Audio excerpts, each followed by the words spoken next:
దేవుని నామానికి మహిమ కలుగును గాక. ప్రభువైన యేసుక్రీస్తు నామములో ప్రతి ఒక్కరికి పేరు పేరు వరుస చొప్పున వందనములు. దేవుని మహాకృపను బట్టి మనము బైబిల్ అర్థవివరణ సూత్రాలను నేర్చుకుంటా ఉన్నాం.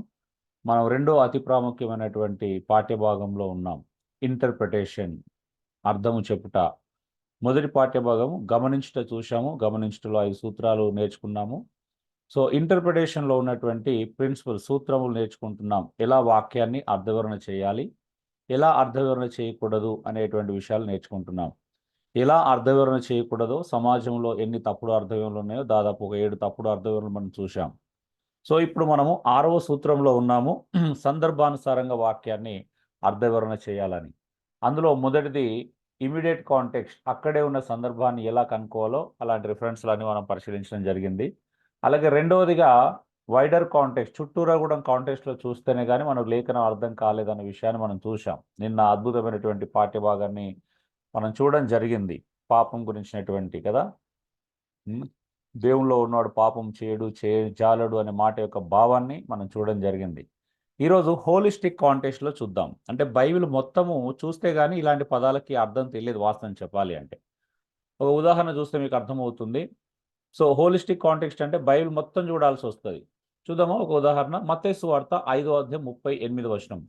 కంటికి కన్ను పంటికి పన్ను అంటే అర్థం ఏంటి? కంటికి కన్ను పంటికి పన్ను అంటే అర్థం ఏంటి? సో కృత నిబంధనలో యేసు ప్రభువే ఇది ఉదాహరించడం జరిగింది. సో కంటికి కన్ను పంటికి పన్ను అనే దాన్ని మనం ఎలా అర్థం చేసుకోవాలి? హలో అండి, దయచేసి మీరు ఏమనుకుంటున్నారో చెప్పండి. మీ ఆలోచన ఏంటి? ఈ మాట చదివినప్పుడు ఒకవేళ మీరు సంఘానికి బోధించాల్సి వచ్చినా, మీరు అర్థం చేసుకోవాల్సిన పరిస్థితి వచ్చినా, మీరు దీన్ని ఎలా అర్థం చేసుకుంటారు? కంటికి కన్ను పంటికి పన్ను అనేది చేసిన దానికి తిరిగి ప్రతిఫలం ఇవ్వడం అన్న. ప్రతిఫలం ఇవ్వడం అంటే, ప్రతిఫలం అనేది మీరు మంచి ఉద్దేశంతో మాట్లాడుతున్నారా లేకపోతే నెగిటివ్ ఉద్దేశం? అదే అంటే అదొక ద్వేషపూర్వకం అన్నట్టు. అంటే ఆ అర్థం చేసుకున్న ఆ మాటకు అర్థం అలా అనుకుంటున్నాను ఫస్ట్ లో ఉన్నది. అంటే ఇది చేశారు ఓకే. దానికి ఇవ్వాలి అంటే అనేది. ఇప్పుడు ఎవరన్నా మన కన్ను పోగొడితే తిరిగి కన్ను పోగొట్టాలా, పన్నీర కొడితే మళ్ళీ తిరిగి పన్నీర కొట్టాలా? దాని అర్థం అలా అంతే కదా? ఆ విధానంలో అంటే అంత కాకపోయినా ఆ విధానంలో చేయాలి అని. ఓకే. ఇప్పుడు అది ఉన్నట్టుగా ఒప్పుకుంటే మనకు ప్రాబ్లమ్ అవుతది కాబట్టి, ఆ విధానం అంత కాకపోయినా ఆ విధానంలో చేయాలి. అంటే ఇప్పుడు మనం ఏం చేస్తున్నాం? దాన్ని మేనేజ్ చేయడానికి ప్రయత్నం చేస్తున్నాం అన్నట్టా? లేదు లేదు. చెప్పండి అయ్యగారు, చెప్పండి. Tit for tat. వాడు ఏం చేస్తే మనం అదే చేయాలి. ఓ అన్న ఉమ్, పొరపాటు చేసినటువంటి వారికి శిక్ష అంతకు మించి ఎక్కువ వేయకూడదు అనేటువంటి ఉద్దేశంతో ఓకే ఏర్పాటు చేసినటువంటి ఒక యూదులకు సంబంధించిన నిబంధన అన్నది. ఓకే, చూద్దాం. ఇంకా ఎవరైనా ఏంటి అసలు కంటికి కన్ను పంటికి పన్ను అంటే ఏంటి అసలు? స్పష్టంగానే ఉంది కానీ మీరు చెప్పడానికి ఇష్టపడతలేరు. దెబ్బకు దెబ్బ. ఉమ్,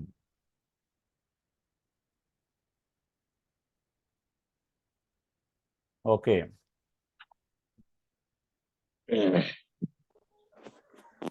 పాపం చేస్తే శిక్ష తప్పదు అన్నట్టుగా కంటికి కన్ను పంటికి పన్ను.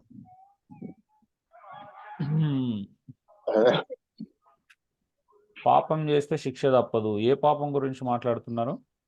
పాపం చేస్తే కన్ను బీకేయాలనా అయ్యగారు? అది చిన్నదైనా పెద్దదైనా. అదే ఏ పాపం అండి? చిన్నదా పెద్దదా సైజు అడగట్లేదండి, ఎలాంటి పాపం అని అడుగుతున్నాను. మనుషుడు చేయి ప్రతి దానికి. మా పాపం మనుషులే చేస్తారండి, జంతువులు ఎందుకు చేస్తారండి? మరి నేను స్పష్టత కోరుకుంటున్నాను. జంతువులు పాపం చేస్తే ఇప్పుడు జంతువుల గురించి మాట్లాడుకోవట్లేదు కదా మనం. కంటికి కన్ను పంటికి పన్ను అని దేవుడు మనుషులకే చెప్పాడు కదండి, జంతువులకు చెప్పలేదు కదా. అవును. మీరు జోకులు భలే వేస్తారు అనుకుంటా.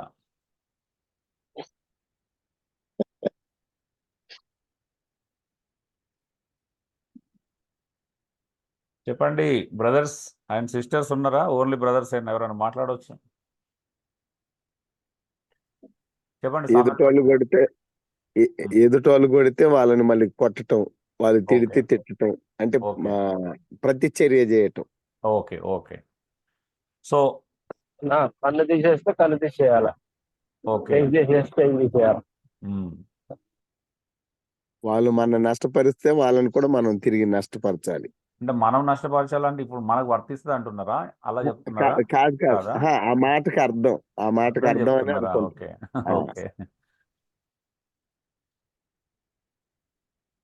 కానీ మరి ఇలా అయితే దేవుణ్ణి అపార్థం చేసుకునే అవకాశం ఉంది కదండి. పాత నిబంధనలో దేవుడు ఇంత కఠినాత్ముడా, ఇంత భయంకరమైన వ్యక్త, క్రూరుడా, అమ్మో అనే విధంగా ఉంది కదా. దేవుని కోణంలో ఆలోచించగలుగుతాం. ఇప్పుడు దేవుని కోణంలో ఆలోచిస్తారేమో, ఈ పాత నిబంధనలో దేవుడు ఇంత భయంకరంగా ఉన్నాడు, కన్ను తీసేస్తే కన్ను తీసేయమని చెప్తున్నాడు, కాలు ఇరగొడితే తిరిగి కాలు ఇరగొట్టమని చెప్తున్నాడు అని అంటున్నాడు కదా. మరి ఎంత భయంకరంగా ఉంటుందా దేవుని యొక్క ఆలోచన విధానం? అంటే మానవునికి మధ్య విధులు, దేవునికి మానవునికి మధ్య విధులు అవి పాటించడం కొరకు, అంటే క్రమంగా ఉండడం కొరకు ఆ విధమైన విధానాలు పెట్టి ఉండొచ్చు అన్న. ఓకే.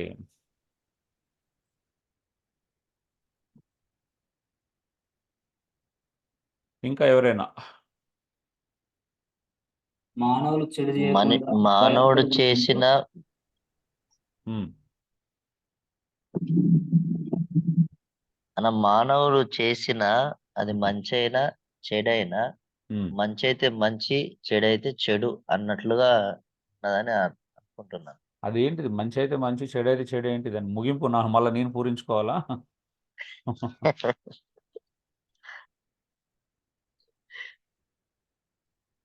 మంచి అయితే మంచి, చెడు అయితే చెడు అన్న మీ ఇష్టం వచ్చింది రాసుకో అన్నట్టున్నది తర్వాత. చేసే పనులనన్నా అన్న మేలుకరమైన లేదా కీడు, మేలు చేస్తే మేలుకరమైన ఫలాన్ని, కీడు చేస్తే కీలుకరమైన ఫలాన్ని ఇప్పుడు ఈ ఒక్క ఇస్తాడు. మాటలో ఇన్ని అర్థాలు ఉన్నాయా? ఓకే.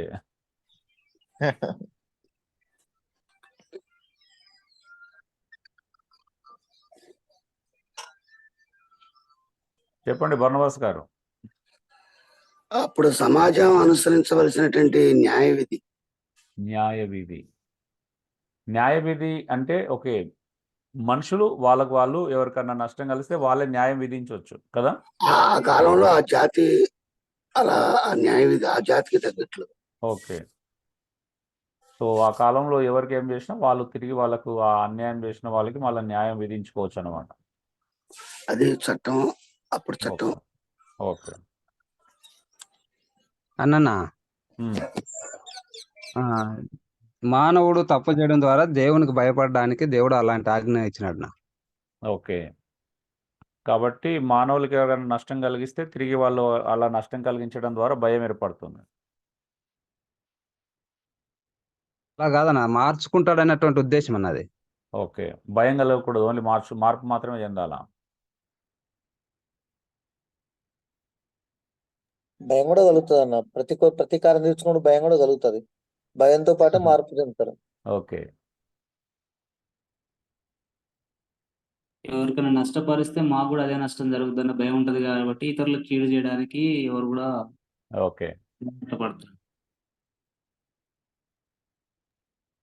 చేసిన దోషానికి శిక్ష మించి ఉండకూడదు అనడానికి ఓకే. మనకి శిక్ష ఇప్పుడు లాగా ఓకే, ఇచ్చినటువంటి శిక్ష. కన్ను పోగొడితే కన్నే పోగొట్టాలి, కన్నుకు మించి పోగొట్టకూడదు, అంతే కదా. ఎస్.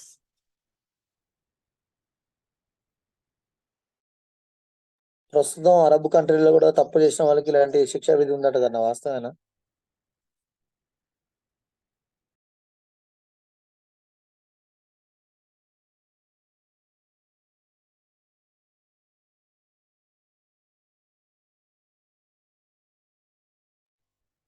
ఓకే.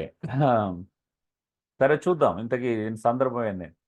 సో ఆల్రెడీ చెప్పాము, దీని హోలిస్టిక్ కాంటెక్స్ట్లో చూస్తేనే అర్థమవుతుంది అని చెప్పేసి. అయినప్పటికీ కూడా నేను అడిగిన కాబట్టి మీరు అందరు చెప్పడానికి ప్రయత్నం చేశారు, కానీ ఒక్కరు కూడా మీరే చెప్పారు హోలిస్టిక్ కాంటెక్స్ట్ అని. బైబిల్ మొత్తం చూస్తే కానీ దీని భావం తెలియదని కనీసం ఒక్కరన్నా దాని జవాబు చెప్పలేకపోయారు. సో అమ్మా ఖచ్చితంగా సమాధానం చెప్పాలని అనుకుంటున్నా అన్న. చెప్పండి చెప్పండి అమ్మా. ఈ మాటకి ఖచ్చితమైన సమాధానం మనం ఎదుటి వ్యక్తికి చెప్పే విధంగా అది ఖచ్చితంగా ఉండాలని, సరైనదిగా మాట్లాడాలని, చెప్పాలని అని అనుకుంటున్నాను. చెప్పండి, అదే అడుగుతున్నాను. అంటే ఎదుటి వ్యక్తితో ఏదైనా ప్రాబ్లం ని ఫేస్ చేస్తున్నప్పుడు మనం చెప్పే సమాధానం ఆ విధంగా కంటికి కన్ను పంటికి పన్ను అంటే మనం మాట్లాడేది ఇంకా మరి వెనక్కి ఆలోచించే విధంగా ఉండకోకుండా ఖచ్చితంగా ఉండాలని సమాధానం చెప్పాలనేది ఏమోనన్నా. అంటే వామ్మో ఎట్లా అట్లా అంటే మాటకు మాట అంటారన్నమాట మీరు. అవు క్రాంతి సౌజన్య మాటకు మాట అంటది ఎవరన్నా అంటే తిరిగి అంటదా అట్లా అనమన్నా అంటే అట్లా అన్నారా? దానికి అనుగుణంగా మాట్లాడాలని నేను. ఓకే సరే. కంటికి కన్ను పంటికి పన్ను. మీరు ఒకసారి 5:35 చదవండి. మత్తయి సువార్త 5:38 వచనం చదవండి ఒకసారి. కంటికి కన్ను ఉమ్, పంటికి పన్ను ఉమ్. అని చెప్పబడిన మాట మీరు విన్నారు కదా. ఏంటిదంట? కంటికి కన్ను పంటికి పన్ను అని చెప్పబడిన మాట మీరు విన్నారు కదా. యేసు ప్రభు ఈ మాటను మెన్షన్ చేసినప్పుడు ఒక విచిత్రమైనటువంటి, అంటే విచిత్రమైన విషయం కాదు, చాలా అర్థవంతమైనటువంటి సంభాషణలోనే దాన్ని వినియోగించాడు వాస్తవం చెప్పాలని. సో కంటికి కన్ను పంటికి పన్ను అని మీరు చెప్పబడిన మాట విన్నారు కదా. అది వినిన మాట, రాయబడిన మాట కాదు. యేసు ప్రభు ఇక్కడ చూపిస్తుంది ఏంటి అని అంటే, అది రాయబడిన మాటగా చెప్పట్లేదు, చెప్పబడిన మాటగా చెప్తున్నాడు. రాయబడిన దానికి చెప్పబడిన దానికి చాలా వ్యత్యాసం ఉంటుంది తెలుసా మీకు? రాయబడింది ఏంటిది, చెప్పబడింది ఏంటిది ఇంతకీ? సో కంటికి కన్ను పంటికి పన్ను అనేది ఇది వ్యక్తిగతమైన పగను గురించి బైబిల్ చెప్పట్లేదు, కానీ దీనిని శాస్త్రుల పరిషలు వ్యక్తిగత పగగా మార్చేశారు. మలాకి నుంచి వెళ్ళి యోహాను వచ్చేటువంటి భక్తుడు బాప్తిసం యోహానుకు మధ్యకాలం ఉన్నటువంటి 400 సంవత్సరాల కాలంలో చాలా రకాలైనటువంటి వాక్యము చెప్పనటువంటి భావజాలం, అంటే బైబిల్ ఒక మాట చెప్తే దాని యొక్క భావాన్ని మార్చుకొని చెప్పబడినటువంటి సంగతులు చాలా జరిగినాయి. అందులో ఈ పరిచయాలైన వాళ్ళు, ఈ సద్దుకాయలు కానీ శాస్త్రులు లాంటి వాళ్ళు ఇలాంటి కొత్త కొత్త బోధలను, అంటే బైబిల్ను వక్రీకరించి తీసుకొచ్చినటువంటి బోధలు ఉన్నాయి. సో అందుకే చెప్పబడిన మాట, ఈవెన్ విశ్రాంతి దినంలో కూడా మనం ఆ సందర్భాన్ని చూస్తాం. విశ్రాంతి దినం కూడా ఎలా మార్చారంటే, విశ్రాంతి దినంలో పని చేయకూడదని బైబిల్ చెప్తుంది కదా అన్న మాటను విశ్రాంతి దినంలో వీళ్ళు ఎలా తీసుకొచ్చారంటే మంచి కూడా చేయకూడదు అని చెప్పారు. వాస్తవానికి విశ్రాంతి దినంలో పని చేయకూడదు అనేది జీవనోపాధికి సంబంధించిన పని చేయకూడదు అనేది అక్కడ సందర్భం. అంటే డబ్బులు వచ్చే పని, కూలి పనో లేకపోతే వ్యాపారమో వృత్తి పనులో డబ్బులు, జీవనోపాధికి సంబంధించిన పనులు చేయకూడదని మాత్రమే పాత నిబంధనలో ధర్మశాస్త్రం రాయబడింది. దీన్ని శాస్త్రుల పరిషలు ఏం చేశారు అని అంటే మంచి పని చేయకూడదనే దగ్గరికి తీసుకొచ్చారు. ఆ రోజు ఏం పని చేయకూడదు. అందుకే యేసుప్రభు ఎలా మాట్లాడాడంటే, విశ్రాంతి దినంలో మీరు ఎవరికి ఎద్దైనను గాడిదైనను గుంటలో పడితే తీయకుండా ఉంటారా విశ్రాంతి దినం అనే కారణం చేత? మంచి చేయకుండా ఉంటారా? నేను విశ్రాంతి దినంలో స్వస్థపరచు తప్పెలా అవుతుంది? విశ్రాంతి దినంలో మంచి చేయొద్దు, ఇతరులకు స్వస్థపరచొద్దు, ఇతరులకి ఆ వైద్యం చేయకూడదు, లేకపోతే ఇతరులు మంచి పని చేయకూడదు అని బైబిల్ ఎక్కడ లేదు. కానీ వీళ్ళు అలాంటి భావజాలాన్ని ప్రజలకు రుద్దారు. అవునండి? ఎవరు రుద్దారండి? ఇది బైబిల్ రుద్దిందా, శాస్త్రుల పరిశీలన అనే వాళ్ళు రుద్దారు ఈ భావజాలాన్ని తీసుకొచ్చింది? శాస్త్రులు పరిశీలన వారు. శాస్త్రులు పరిశీలన వాళ్ళు ఈ భావజాలాన్ని తీసుకొచ్చారు. బైబిల్ ఆ భావజాలం ఉంటుందా అండి? దేవుడు అంత భయంకరమైన వాడా, కఠినాత్ముడా? విశ్రాంతి దినంలో మంచి పని చేయకూడదని చెప్పే కఠినాత్ముడు కాదు. కానీ శాస్త్రులు పరిచయాలు అలాంటి భావజాలాన్ని డెవలప్ చేశారు. ఈనాడు చాలా మంది స్పీకర్లు దేవుడు చెప్పని భావజాలాన్ని ఎలాగైతే రుద్దుతున్నారో ప్రజల మీద, ఆ కాలంలో కూడా శాస్త్రులు పరిచయాలైన వాళ్ళు లేని భావజాలాన్ని రుద్దారు. బైబిల్లో ఎక్కడ కూడాము ఈ వ్యక్తిగతమైనటువంటి పగ గురించిన మాట లేదు. మనం ఇప్పటిదాకా ఆల్మోస్ట్ అందరు చెప్పింది వ్యక్తిగతంగానే మనం ఇతరులకి నష్టం కలిగిస్తే నష్టం కలిగించాలి అనేటువంటి భావజాలాన్ని అర్థం చేసుకున్నాం. అది బైబిల్ చెప్తున్నటువంటి భావజాలం కాదు, అది శాస్త్రులు పరిశీలన తీసుకొచ్చినటువంటి భావజాలం. నీకు ఎవడ నష్టం కలిగితే నువ్వు అది నష్టం కలిగించే, నీ కన్ను పోగొడితే తిరిగి కన్ను పోగొట్టు, నీ పన్ను పోగొడితే నీ తిరిగి అని పన్ను పోగొట్టు అనేటువంటి ఈ భావజాలము మాట బైబిల్లో ఉంది, కానీ భావజాలం అది కాదు. అంటే దాని అర్థం అది కాదు, దాని యొక్క భావం అది కాదు, దాని యొక్క ఉద్దేశం అది కాదు. ఎందుకంటే బైబిల్ ఎక్కడ కూడా ఇలా చెప్పబడలేదండి. మీరు లేవియకాండం 19:18లో చూస్తే కీడుకు ప్రతి కీడు చేయొద్దనడా చేయమంటుందండి బైబిల్? హలో, చేయొద్దు. మరి కీడుకు ప్రతి కీడు చేయొద్దని బైబిల్ చెప్తుంటే మనం చేయొచ్చు అని అనుకున్నామా? దాని భావం మరి అలా. మరి కంటికి కన్ను, ఇప్పుడు ఏది నమ్మాలి? కంటికి కన్ను పంటికి పన్ను అనేది నమ్మాలా, కీడుకు ప్రతి కీడు చేయకూడదనే విషయాన్ని నమ్మాలా? అదేంటంటే రెండు విచిత్రంగా విరుద్ధంగా లేవా? పరస్పర విరుద్ధంగా అనిపిస్తలేవో? ఒకదానికి ఒకటి భిన్నంగా లేవా? హలో, ఉన్నాయండి? ఉన్నాయండి. భిన్నంగా ఉంటుంది. మరి ఇప్పుడు ఏది నమ్మాలి? భిన్నంగా ఉంటుంది. అది రైటా, ఇది రైటా? కంటికి కన్ను పంటికి పన్ను అనేది రైటా? కీడుకు ప్రతి కీడు ఎవరిని చేయొద్దు అనేది రైటా? చేయొద్దు కీడుకు అనేది ప్రతి కీడు చేయొద్దు అనేది దేవుని వాక్యం అన్న.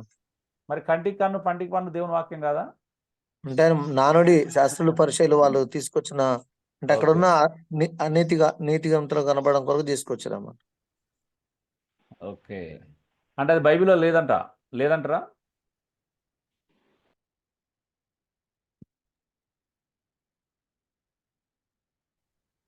మరి 24 లేవియాకాండం 24:20లో లేవియాకాండం 24:20లో ఉందన్న. మరి లేదన్నారు.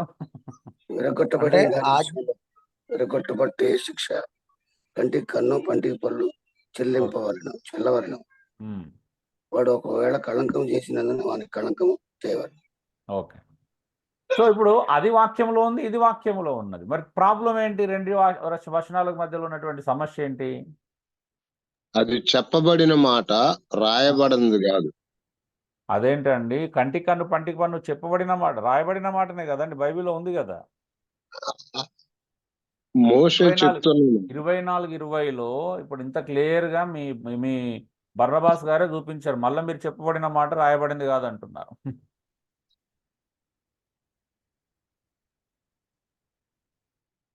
అంటే మోషే చెప్పిందంటే రాయబడలేదా అండి? ధర్మశాస్త్రంలో రాయబడింది మాటనే కదా. సరే చూద్దాం. సో ఒక్కసారి ద్వితోపదేశకాండం 32:35 చూడండి. ద్వితోపదేశకాండం 32:35 ప్రభు అంటున్నాడు, పగ తీర్చుట నా పని అంటున్నాడు. దేవుడు ఏమంటున్నాడు? పగ తీర్చుట నా పని. అంటే మీరు పగ తీర్చుకోవద్దు. అంటే మీకు ఎవరికన్నా కన్ను పోగొట్టిననుకో, మీరు ఆయన కన్ను పోగొట్టి పగ తీర్చుకోవద్దు. మీకు ఎవడన్నా పన్ను నష్టం కలిగిస్తే మీరు తిరిగి ఆయన పన్ను ఊడగొట్టి పగ తీర్చుకోవద్దు. అంటే మీకు ఎవరికైనా ఎద్దునైనను గాడిదైనను నష్టం కలిగించింది అనుకోండి, మీరు పగ తీర్చుకొని వాని ఎద్దుకు వాని గాడిదకు మీరు వ్యక్తిగతంగా నష్టం కలిగించకూడదు అనేది దేవుని యొక్క న్యాయం చెబుతుంది. ధర్మశాస్త్రం యొక్క ఉద్దేశము, ధర్మశాస్త్రం రాయబడినటువంటి ఆ చట్టము నీ అంతటా నీ వెళ్ళి నీ ఇష్టానుసారంగా పగ తీర్చుకోమని చెప్పట్లేదు. ఎందుకంటే పగ తీర్చుకున్నట్టు నా పని అంటున్నాడు దేవుడు. కీడుకు ప్రతి కీడు చేయవద్దనేటువంటి మాటని ఇప్పుడే చదువుకున్నాం. మరి బైబిల్లో ఇంకా చూస్తే పగవానికి భోజనం పెట్టమంటుంది. సామెతలు 25:21 కూడా చూస్తున్నాను. ఈ పగవాని ఆకలి కొంటే భోజనం పెట్టమంటాడు. అంతేగాని పగ తీర్చుకోమని చెప్పలేదే బైబిల్ ఎక్కడ కూడా. నీకు ఎవడన్నా నష్టం కలిగిస్తే వాడిని చూసుకో, వాడిని ఛాలెంజ్ చేయి, లేకపోతే వాడిని నువ్వు అబ్బా సందు దొరికింది కదా అని చెప్పేసి ఇక నువ్వు వానికి నష్టం కలిగించు, వాడిని ఇబ్బంది పెట్టు అని బైబిల్ ఎక్కడ బోధించదే. భగవానికి ఆకలి కొంటే భోజనం పెట్టమంటాడు. సామెతలు రోమపత్రికలు కూడా కొత్త నిబంధనలు కూడా అది చూస్తున్నాం. నీ పగవాడు ఆకలి కొంటే భోజనం పెట్టు. అలా చేసిన ఎడల నిప్పుల కుంపటిని తీసుకొచ్చి నెత్తి మీద గుమ్మరించినట్టు ఉంటుంది. అంటే పగ ఇలా తీర్చుకోమని దేవుడు చెప్తున్నాడు. సో ఇక్కడ సందర్భం ఏంటిదంటే ఇది ఒక వ్యక్తికి సంబంధించిన న్యాయానికి సంబంధించినటువంటి సందర్భం. న్యాయము తీర్చడం గురించినటువంటి సందర్భం. మీరు ఒకసారి ద్వితీయోపదేశకాండం 19:18-21 చదవండి. అదే బైబిల్లో రాయబడినటువంటి సందర్భం వేరుగా ఉంటుంది. శాస్త్రులు పరిచయాలు తీసుకొచ్చినటువంటి భావజాలం వేరు. వాక్యం ఉంది, అది కంటికి కన్ను పంటికి పన్ను అని ధర్మశాస్త్రంలో చాలా స్పష్టంగా వ్రాయబడింది. అయితే రాయబడినటువంటి మాటనే, కానీ కొత్త నిబంధన కాలంలో శాస్త్రులు పరిచయాలు తీసుకొచ్చింది నానుడి. రాయబడిన ఒక మాట యొక్క భావాన్ని మార్చి ఒక నానుడి తీసుకొచ్చాడు. అందుకే ప్రభువైన యేసుక్రీస్తు ఏమని చెప్తున్నాడు అంటే ధర్మశాస్త్రంలో రాయబడిందని చెప్పట్లేదు. మీ మాట అంటే శాస్త్రులు పరిచయాలు తీసుకొచ్చిన మాట గురించి మాట్లాడుతున్నాడు. ధర్మశాస్త్రంలో రాయబడిన మాట గురించి యేసు ప్రభు మాట్లాడట్లా. కంటికి కన్ను పంటికి పన్ను అని చెప్పబడిన మాట మీరు విన్నారు కదా అని చెప్పి కిందేమన్నాడు, ఇప్పుడు మీ చెంప మీద కొడితే రెండో చెంప చూపించుము అని అన్నాడు. అంటే పగ తీర్చుకోవద్దు. ఈ శాస్త్రులు పరిచయాలు దాన్ని పగగా మార్చేశారు, వ్యక్తిగత పగగా మార్చేశారు. మీకు నేను చెప్పున్నది ఏమనగా, మిమ్మల్ని కుడి చెంప ఒక చెంప మీద కొడితే రెండో చెంప మీద చూపించండి. అలాంటి శాస్త్రుల పరిచయాల బోధన అనుసరించకూడదు అనేటువంటి భావజాల సత్యాన్ని ఇక్కడ ప్రభు చెప్పడం జరుగుతుంది. చూడండి, ద్వితీయోపదేశకాండం మీరు 19:18-21 చేస్తే ఏముంది అక్కడ? ఎవడైనను ఒక సహోదరునికి ఏంటిది, ఒక గాడిద విషయంలో కానీ ఒక ఎద్దు విషయంలో కానీ మరొక విషయంలో కానీ నష్టం కలిగిస్తేనంట, వాడు నష్టం కలిగించాడా లేదా అనేది 2-3 సాక్షులను విచారించిన తర్వాత వాడు నష్టం కలిగించిందని నిజమని తేలితే అప్పుడు పెద్దలు, ఎవరైతే ఇశ్రాయేలు ప్రజల్లో పెద్దలు ఉంటారో ఆ పెద్దలు న్యాయం తీర్చడానికి గురించినటువంటి సందర్భం. అంతేగాని నువ్వు వ్యక్తిగతంగా ఎవరినైనా ఏమైనా నష్టం కలిగించవచ్చు, వ్యక్తిగతంగా నువ్వు పగ తీర్చుకోవచ్చు అనేది బైబిల్ బోధించట్లేదు. మీరు కావాలంటే చూడండి 19వ అధ్యాయం 18 నుండి 21 చదవండి ఒకసారి. 4 వచనాలు ఉన్నాయి కదా, 18, 19, ఆ 21. న్యాయాధిపతులు బాగుగా ఆ, విమర్శించిన ఏంటిదంటే తరువాత న్యాయాధిపతులు బావుగా విమర్శించిన తర్వాత వాని సాక్ష్యం అబద్ధ సాక్ష్యమై ఆ, తన సహోదరుని మీద వాడు అబద్ధ సాక్ష్యం చెప్పిన సంగతి వెల్లడి అయిన ఎడల వాడు తన సహోదరునికి చేయ తలంచినట్టే వానికి చేయవలెను. అట్లు మీ మధ్య నుండి ఆ చెడుతనమును పరిహరించుదురు. ఏంటిదంట మిగిలిన వారు విని భయపడి మీ దేశమున అట్టి దుష్కార్యం ఇకను చేయకుందురు. అంటే ఇప్పుడు ఏంటిది, ఏ విషయం మాట్లాడుతున్నప్పుడు ధర్మశాస్త్రంలో అబద్ధ సాక్ష్యము చెప్పకూడదని చెప్పబడుతుంది కదా, నీ పొరుగువాంది ఏది ఆశించకూడదని చెప్పబడింది. మరి ధర్మశాస్త్రానికి వ్యతిరేకంగా దేవుడు ఎందుకండి కొత్త కొత్త విషయాలు ఇస్తాడు అనుకున్నామా? ఒక్కసారి లేఖనం రాసినంటే దానికి విరుద్ధమైన భావజాలాన్ని కలిగించేటువంటి మాటలు ఎందుకు చెప్తాడు అంటే, మనం అర్థం చేసుకోవడంలో లోపం ఉందా, దేవుని వాక్యంలో లోపం ఉందా? ఇప్పుడు అర్థం చేసుకోవడంలో ఇప్పుడు దేవుని వాక్యం ఎంత స్పష్టంగా ఉంది. ఎవడైనా ఒకరి మీద అబద్ధ సాక్ష్యం చెప్పి నాకు నష్టం కలిగించిండు అని చెప్పిండు అనుకో, ఆ నష్టం కలిగించిండు అనే విషయం అబద్ధం అయితే ఏం చేయాలంట? న్యాయాధిపతుల ఎదుట విచారణ చేసి అది ప్రతిది క్షుణ్ణంగా విమర్శ చేసిన తర్వాత వీడు ఎదుటి వ్యక్తి మీద చెప్పిందంత అబద్ధమే, ఆ వ్యక్తి తనకు నష్టం కలగజేసింది అనేది అబద్ధమే అని తేలితే ఏం చేయాలంట? ఈ వ్యక్తి అతనికి ఏదైతే అబద్ధం చెప్పాడో అది ఈ వ్యక్తి పట్ల జరిపించాలంట. అవునా? అలా జరిపిస్తే ప్రజల్లో భయం పుడుతుందంట. అలాంటి చెడుతనం మరలా ఎవరు చేయకుండా ఉంటారంట. అలాంటి దుష్కార్యం చేయడానికి ఏమవుతుందంటే అలాంటి కీడు నుంచి వెళ్ళి సమాజం బయటపడుతుందంట. అవునా? ఇంకోనికి ఏం పడుతుందంటే భయం పుట్టాలా? అవునండి? అవునన్నా. మిగిలిన వారు విని భయపడి. ఇప్పుడు ఈ పని ఎవరు చేయాలా? వ్యక్తిగతంగా ఎవరు పడతాలు చేసుకోవడానికి కాదు, అది న్యాయాధిపతుల సమక్షంలో జరగాల్సినటువంటి విషయం. అవునండి? న్యాయాధిపతుల సమక్షంలో జరగాల్సిన విషయం. అయితే క్రొత్త నిబంధన కాలానికి వచ్చినప్పుడు మలాకికి బాప్తిస్మ యోహాను మధ్యలో ఉన్నటువంటి 400 సంవత్సరాలలో దేవుడు ప్రజలతో మాట్లాడడం మానేశాడు. మనందరూ తెలుసు కదా, ఏ ప్రవక్తను పంపించలేదు, ఏ దైవిక వాక్కు రాలేదు. ఇక వచ్చిందా అండి? ఎవరికి దేవుని వాక్కు రాలేదు, వాక్కు రాలేదు. 400 సంవత్సరాలు 400 సంవత్సరాలు దేవుని వాక్కు ఎవరికి రాలేదు. ఈ గ్యాప్ లో 400 సంవత్సరాల గ్యాప్ వచ్చింది. ఇంకా వీళ్ళు ఏం చేశారు? పరిచయాలు కొత్త కొత్త భావజాలని పుట్టించడం ప్రారంభించారు. అవునా? అవునన్నా.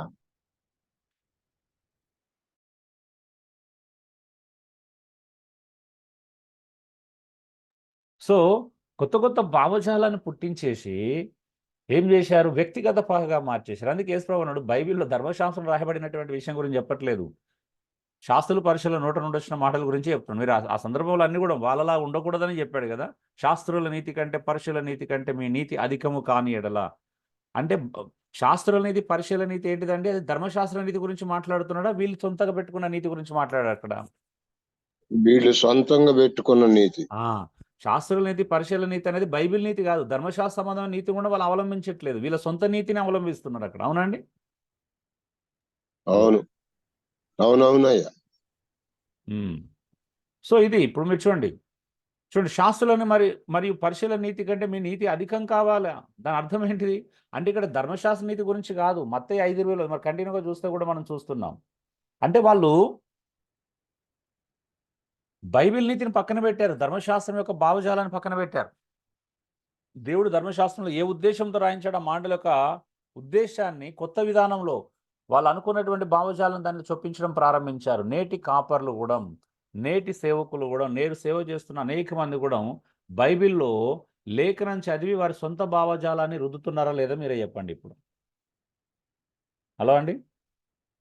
అవునన్నా, సొంత భావజాలం. లేఖనాన్ని చూపించడం వేరు కదా, రిఫరెన్స్ చూపించడం వేరు. కానీ రిఫరెన్స్ చూపించినంత మాత్రాన సత్యం అవుతుందా అండి? కొంతమంది వక్రీకరించే వాళ్ళు ఉంటారన్న, చాలా మంది కదా. రిఫరెన్స్ ఎవరైనా చూపిస్తారు, అది బైబిల్లో ఉంది కాబట్టి చూపిస్తున్నావు, అది సొంత రిఫరెన్స్ ఏం కాదు. కానీ దాని ఏ భావజాలాన్ని తీసుకొస్తున్నావు అనేది ఇంపార్టెంటా కాదా? అవునన్న, చాలా ప్రాముఖ్యం, సత్యం. ఇప్పుడు మొన్న ఒక ఆయన చూశాడు, చెప్తున్నాడు కదా మీకు, ఆ వీడియోస్ అని పెట్టాను, ఒకసారి గమనించండి. ఏమన్నాడు? యోహాను 10:10 తీసుకొని దేవుడు యేసుప్రభువు నమ్ముకుంటే సమృద్ధి జీవం ఇస్తాడు, సమృద్ధి జీవం ఇస్తాడు అని దేని గురించి నొక్కి చెప్పాడండి? డబ్బు గురించి నొక్కి చెప్తున్నాడు. అవునా? మరి నిజంగా యేసుప్రభు సమృద్ధి జీవం అంటే డబ్బు అని చెప్పిండని బైబిల్ భావజాలం అదేనా? కాదన్న, కాదు, తప్పు. అదే అన్నాడు. భావజాలం అంటే ఆడ స్పష్టంగా సమృద్ధి జీవం అనేది నిత్యత్వం గురించి మాట్లాడుతున్నాడు, నిత్య జీవం గురించి మాట్లాడుతున్నాడు. నిత్య జీవం అనే ప్రేస్లో తీసుకొచ్చి మీరు సమృద్ధి జీవం అంటే డబ్బు, ధనం అని చెప్పడం ఎంత హాస్యాస్పదం, ఎంత తప్పుడు భావజాలం అండి అది. అవునా? అవునన్న, అవును, అవును. ఇంకో ఇది అన్నాడు, భావజాలం అనేది ఇవన్నీ గమనించాలా మీరు. సమాజంలో ఏం జరుగుతుంది, లేని భావజాలాన్ని తీసుకురావడం అనేది ఇక్కడ తప్పు. సందర్భం, అందుకే అంటే సందర్భం. ఎందుకు మనం సందర్భం గురించి ఇంత స్పష్టంగా మాట్లాడుతున్నాం అంటే, ఆ సందర్భంలో దాన్ని తీసుకోలేదంటే ఖచ్చితంగా తప్పుడు భావజాలమే ఇవ్వడం జరుగుతుంది. అవునండి? ఇప్పుడు లేఖనం యొక్క భావాన్ని మనం తెలపట్లేదంటే దాని అర్థం ఏంటిది? తప్పుడు భావజాలాన్ని తెలిపినట్టా కాదా? ఇప్పుడు తప్పుడు చెప్పినట్టేగా. అంటే అక్కడ ఉంది చెప్పలేదు అంటే ఖచ్చితంగా తప్పుడు భావజాలాన్ని మనం చెప్పినట్టే. సో అదే అంటున్నాను. ఇప్పుడు చిన్న లేఖనం నుంచి ఎవ్వరు తీసుకున్నా అక్కడ లేని యొక్క భావం, లేఖనం యొక్క భావజాలాన్ని చెప్పడం అనేది ఎంత వాక్య వ్యతిరేకం ఆలోచించండి. యేసుప్రభువు మరి శాస్త్రుల పరిశీలన మెచ్చుకున్నాడా? అలా కొత్త కొత్త భావజాలాలు బాగున్నాయి అని మెచ్చుకున్నాడా, ఖండించాడా? ఖండించాడు. అంటే అబ్బా, ఆ ప్లేస్లో మనం అంటే ఏమనుకుంటాం, అబ్బా యేసుప్రభు అబ్బా మేము నీ కోణంలో ఆలోచన భలే ఆలోచించారు అని శాస్త్రుల పరిశీలన మెచ్చుకునే వాళ్ళం బహుశా. అబ్బా ఈ కోణంలో కూడా మేము లేఖనం చూడలేదే, భలే ఉంది కదా అనుకున్నారా? అప్పుడున్న సమాజం కూడా వాళ్ళని ఎక్కువ వెంబడించారు కన్నా. అవును. సో ఇప్పుడున్న సమాజం పరిస్థితి కూడా అదే. ఇప్పుడున్న సమాజం ఏం తక్కువదేం లేదు. శాస్త్ర పరిశీలన కంటే 4 ఆకులు ఎక్కువనే చదివారు. ఆనాడు ఇస్రాయల్ ప్రజల కంటే నేటి క్రైస్తవ సంఘం 4 ఆకులు ఎక్కువనే చదివి ఉన్నది. అవునా?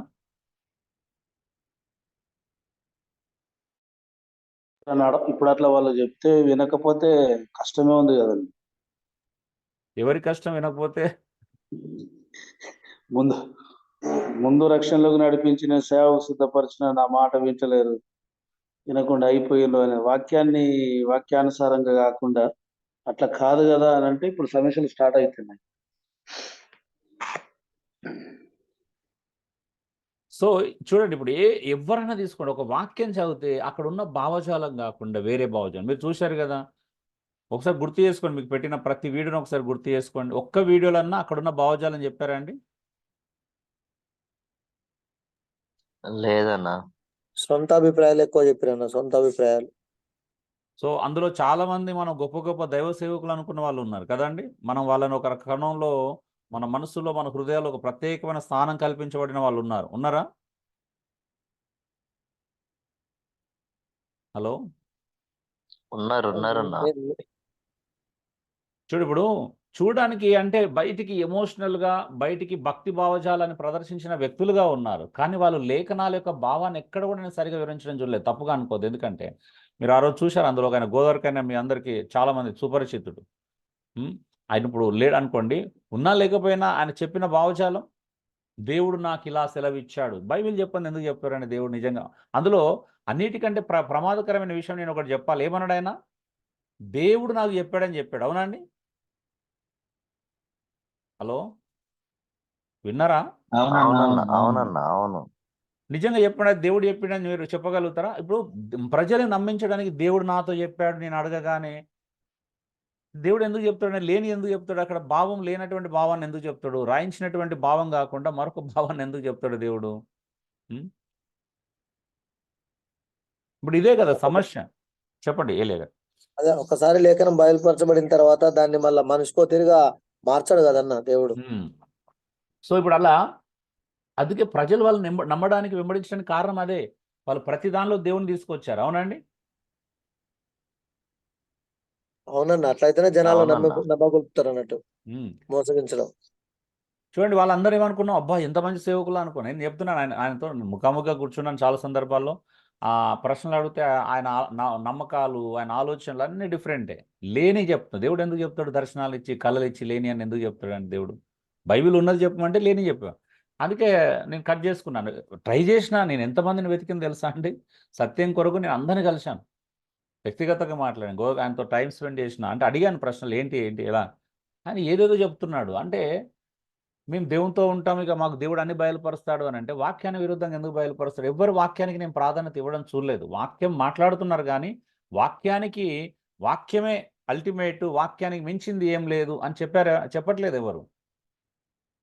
ఒకవేళ ఆ చెప్పిన నోటి మాటే అవుతుంది కానీ దాని భావం అయితే తీసుకురావట్లేదు. అవునండి? అవునవును. అవునన్నా.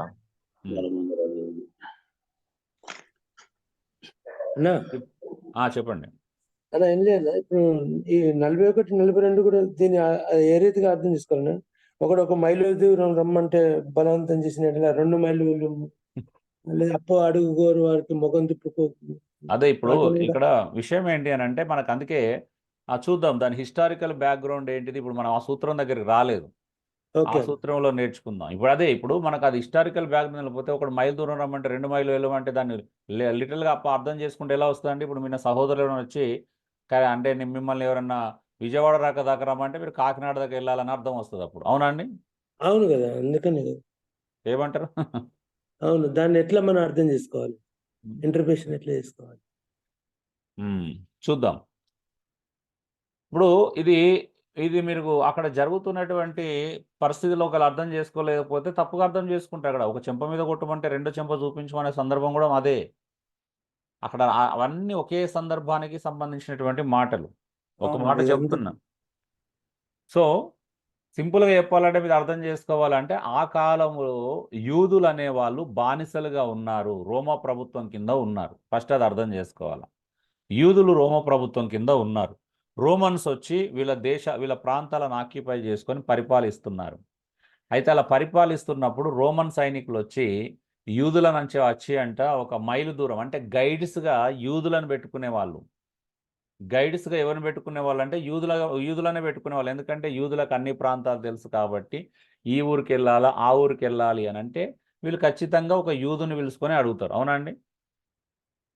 ఒక యూదుని పిలుచుకొని అడుగుతారు. అలా ఒకవేళ రోమన్ సైనికుల ప్రభుత్వం కింద మీరు ఉన్నారు కాబట్టి రోమన్ సైనికుల అధికారంతో మీ దగ్గరికి వచ్చి 1 మైలు రమ్మని ఒక రోమన్ సైనికుడు అడిగితే 2 మైళ్ళు వెళ్ళమని చెప్పింది అందుకు. ఎందుకనంటే ఒకవేళ నువ్వు వెళ్ళకపోతే వాడు నేను కొరడా జులిపించి కత్తివాదుతో నేను అక్కడ హింసిస్తాడు. ఈ హింస పొందడం కంటే నువ్వు వానికి 2 మైళ్ళు 1 మైలు రమ్మంటే వెళ్ళి చూపించరా, సమస్య ఉండదు. ప్రాణం ప్రాణం మీద తెచ్చుకోవడానికి లేకపోతే వాడు కొడితే దెబ్బలు పడాల్సిన అవసరం ఏమున్నది? నువ్వు ఎందుకంటే ఇప్పుడు మీరు అందరూ వాళ్ళ కంట్రోల్లో ఉన్నారు, రోమన్ ప్రభుత్వం కంట్రోల్లో ఉన్నారు కాబట్టి అలా ప్రవర్తించమని చెప్పాడు. అంతేగాని అది క్రైస్తవులకు అప్లై చేసుకోవచ్చు అనేదా కాదు. ఇప్పుడు సపోజ్ క్రైస్తవులు అంటే ఇప్పుడు మనం ఒక ప్రాంతంలో ఉన్నారు, ఇప్పుడు ఒక అడవి ఒక విలేజ్లో పోలీస్ డిపార్ట్మెంట్ లేరు. ఇప్పుడు ఏం చేస్తారండి? అడవిలో దారి చూపించడానికి ఎవరిని అడుగుతారు? ఊరోళ్ళని అడుగుతారు. అవునండి? అవునండి. అవును. ఇప్పుడు ఏం చేయాలో? ఊరోళ్ళకి దారి చూపించకపోతే పోలీసు వాడు ఊరుకుంటాడా అండి? చూపియాలి అట్లాంటి పరిస్థితుల్లో. వాడు ఈ రోజు కాకపోతే రేపన్నా పగ పెట్టుకొని ఏదో ఒకటి చేస్తాడే ఒకళ్ళు చూపించా అంటే ఎవడన్నా. అవునా? మన దృష్టిలో పడిందంటే ఏదో రకంగా ఇబ్బంది పెడతాడు కదా. అవునండి. అప్పటి చరిత్ర తెలియాలని ఈ వాక్యం అర్థం కావాలంటే మరి నేను అదే చెప్తున్నాను కదండి మొదటి నుంచి వెళ్ళి.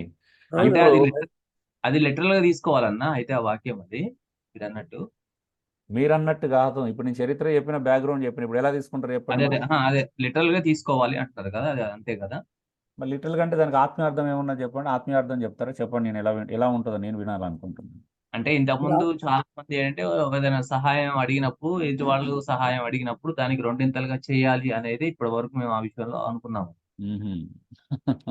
అది దాన్ని అంటే ఇప్పుడు మీరు లిటరల్ గా చెప్పడం వల్ల అంటే దానికి అప్పుడు ఒక సహాయం అడిగితే 2 సహాయం చేయాలని దానికి చాలా కండిషన్లు ఉన్నాయి బైబిల్లో. పొందదైన వానికి మేలు చేయకుండా వెనుదీయొద్దు, నీ ప్రేమ సకల మీద తెలివితో జ్ఞానంతో ఉండాలి అంటే ఇప్పుడు ఎవరు ఏది అడిగితే అది ఇస్తారు. మరి అప్పుడు అలా అయితే అప్పుడు మోసం చేసేటవానికి అప్పుడు అలా సరేనా మీరు చేసేది 2? ఇప్పటిదాకా అలాగే అనుకున్నాం. ఏమంటారు? అప్పుడు అలా అర్థం చేసుకుంటే అనేకమైన సమస్యలు దారితీస్తుంది కదా అప్పుడు. అవునండి, ఇరుక్కపోతాం చాలా సమస్యలు. అర్థమవుతుంది. మీరు అప్లపాలు అవుతారు అప్పుడు. అవునా? జీవితాలు రోడ్డు మీదకి వస్తాయి. దాని అర్థం అలా తీసుకున్నారనుకోండి ఏమవుతుంది చెప్పండి ఒకసారి. ఒకడు వచ్చి సహాయం అడిగితే 200 సహాయం చేయాలంటే ఎలా అవుతుంది? సో ఇప్పుడు కూడా లిటరల్ గా తీసుకోవడానికి మనకు వీలు పడదన్న మనకు ఆ ప్రాబ్లం లేదు, అవునా? ఇప్పుడు ఆలోచించండి, ఇప్పుడు ఆడ ఒక చెంప కొడితే రెండో చెంప చూపించుకున్న సందర్భం కూడా అదే. రోమన్ సైనికుడు పొరపాటు నిన్న చెంప మీద కొడితే వాడిని తిరిగి కొట్టొద్దు, ఎందుకంటే నీకు పగ తెచ్చుకున్నావు అనుకో నీ పని అయిపోతుంది అని చెప్తున్నాడు అక్కడ, అవునా? అవునా కదండి? ఎదురు తిరగొద్దని చెప్తున్నాడు అక్కడ. అవునండి, అవును. లోబడాలి. లోబడాలి, ఎదురు తిరగొద్దు. ఎదురు తిరిగితే నీ పని అవుతుంది. ఊరుకుంటాడు, అధికారం కలిగినాడు, అవునా? కొరడ తీసి నాకు దెబ్బలు కొడితే ఎలా ఉంటుంది చెప్పు, చెప్పండి ఒకసారి. ఎట్లా హింసిస్తారో తెలుసు కదా మీకు రోమన్స్. మాంసం కూడా వచ్చింది. సో ఇప్పుడు దాన్ని ఇక్కడ ఎలా తీసుకుంటాం? ఇక్కడ మనం అలా కాదు కదా. నువ్వు ఒక చెంప మీద కొడితే, అంటే అదే చెప్తున్నాను, కొండ మీద ప్రసంగాన్ని అర్థం చేసుకోవడంలో చాలా అద్భుతమైన విషయాలు ఉంటాయి. అందుకే దాన్ని చాలా మంది ఏమనుకుంటే బైబిల్ చదివి మనకు సూటబుల్ అయితలేదు అని బైబిల్ని తృణీకరించే సందర్భం జరుగుతుందా లేదా చెప్పండి ఇప్పుడు, అవునా? ఇప్పుడు బైబిల్ పాటించాలనుకున్నానికి ఎలా ఉంటుంది అంటే, అబ్బో కొండ మీద ప్రసంగం పాటించడం చాలా కష్టంగా ఉన్నది అనే ఫీలింగ్ కలుగుతుందా కలగదా మీకు చెప్పండి? హలో, కలిగిందా కలగలేదా?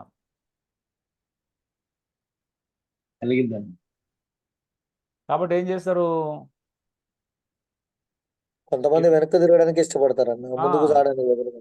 ఈవెన్ మహాత్మా గాంధీ కూడా అడిగారంట, కొండ మీద ప్రసంగం చేసి ఇంత అద్భుతంగా ఉంది, పాటించలేదు క్రైస్తవులు అంటే, చాలా మంది ఆయనతో మాట్లాడిన వాళ్ళు ఏమనంటే, ఇది మనకు సంబంధించింది కాదు, అప్పటి కాలానికి సంబంధించిన వాళ్ళు పాటించాలి, మనం పాటించకూడదని చెప్పి తప్పించుకున్నారంట. కానీ అంటే అప్పుడు ఆయన ఇప్పుడు ఈయనేమన్నాడు, అంటే మరి యేసు ప్రభు మన వాళ్ళకి కాని పనులు ఎందుకు చెప్తాడని ఈయన అడిగిండంట.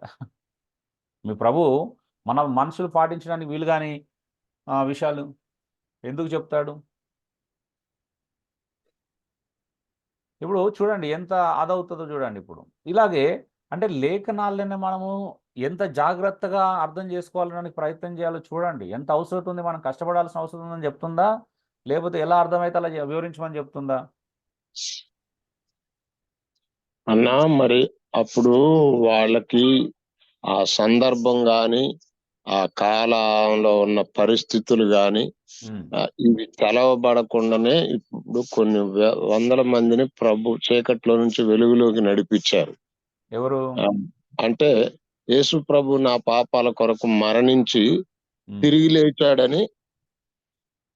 లేచాడని నమ్మిన వారు రక్షించబడతారు కదా. అట్లా నమ్మి రక్షణ పొందాం మేము. మరి ఆ భావజాలాలు, ఆ సందర్భాలు, వారికి ఉన్న ఆలోచనలు ఇవన్నీ వారు గ్రహించలేక ఇప్పుడు వారి మనసుకు వచ్చిన ఆలోచననే మాకు బోధించారు, వారి మనసుకు వచ్చిన భావాన్నే బోధించారు. మరి ఇప్పుడు మేము క్రీస్తు రక్తం చేత మా పాప దోషాలు కడగబడినని విశ్వసించి ఆయన పునరుత్థానాన్ని బట్టి మేము విశ్వాసంలో బలపరచబడుతున్నాం కదా. ఎట్లా వాళ్ళని ఏ రకంగా అర్థం చేసుకోవాలి మరి మేము? ఏ రకంగా అర్థం చేసుకోవాలంటే వాళ్ళు అదే కష్టపడతలేరు. అందుకే అన్నాడు కదా, పౌలు ఎందుకు మాట్లాడుతున్నాడు, సత్యవాక్యాన్ని సరిగా విభజించి బోధించాలి అనేది అన్నాడు. ఇప్పుడు తెలియకపోతే తెలియనట్టుగా ఉంటే పర్లేదు, తెలిసినట్టుగా బోధించడం వల్లే కదా సమస్య. సరే, ఇప్పుడు కొన్ని విషయాల్లో నష్టం కలగకపోవచ్చు, కానీ అనేకమైన విషయాలు నష్టం కలిగించాయి కదా మనకి. ఇప్పుడు ఇలాంటి విషయాలు సరే పెద్ద నష్టం కలిగించకపోవచ్చు, అపార్థం చేసుకున్నా, లేకపోతే తెలియదు కాబట్టి హిస్టారికల్ బ్యాక్గ్రౌండ్ తెలియని వాటినో, లేకపోతే అక్కడ ఉన్నటువంటి చారిత్రక సందర్భం తెలియదు కాబట్టి అపార్థం చేసుకున్నాం. ఇక్కడ ఇలాంటి వచనాలు పెద్ద నష్టం కలిగించవు, కానీ వేరే బోధలు నష్టం కలిగించిన సందర్భాలు చాలా ఉన్నాయి కదండి. తప్పుడు బోధ అంటే ఇప్పుడు మన పని ఏంటి? వాక్యమందు ఉపదేశమందు ప్రయాసపడము బోధకుని యొక్క పని. బోధకుడు దాని వెనకాల భావాన్ని తెలుసుకోవడానికి కష్టపడకుండా బోధించడమే కదా సమస్య. బోధించే బాధ్యత తీసుకున్నప్పుడు ఏం చేయాలా? కష్టపడమని చెప్తుంది బైబిల్. మరి మీలాగా సారీ, మాట్లాడండి కొర్నేల్ గారు.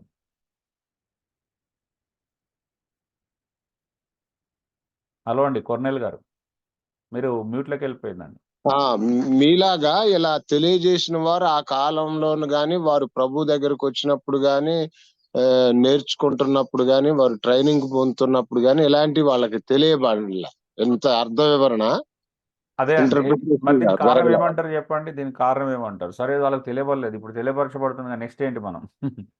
ఇప్పుడు మీరు తెలియపరుస్తున్న కాడ నుంచి సత్యం అనుకోవాల్సి, సత్యంలోకి నడిపించబడుతున్నాం అని సంతోషపడాలి. సేమ్ టైంలో వాటి గురించి ఏమనుకోవాలా అనేది అర్థం కాని వదిలేయండి. వాళ్ళ గురించి ఏమనుకోవడం మనకు సంబంధించిన విషయం కాదు, అయిపోయింది. వాళ్ళని వదిలేయాలి ఇంకా. వాళ్ళు తెలిసో తెలియకనో అజ్ఞానంతోనో అర్ధజ్ఞానంతోనో ఏదో చేశారు, వదిలేయాలా. అనుకోవాలంటే వాళ్ళని మరి గొప్ప భక్తులు అనుకోవాలా, గొప్ప బోధకులు అనుకోవాలనే ఫీలింగా మళ్ళీ అట్లానే లేదు. వాళ్ళు కూడా కొంతమందిని ప్రభు వైపు నడిపించారు అది కదా. వేరండి. అదే మీకు సువార్తకి బోధకు వ్యత్యాసం తెలుసుకోలేకపోతున్నారు అండి, అదే ప్రాబ్లం మీకు. సువార్త వేరు, బోధ వేరండి. రెండింటిని ఎందుకు కలుపుతున్నారు? సువార్థికునికి సువార్త తెలిస్తే సరిపోతుంది, సంఘానికి బోధ కావాలి కదా.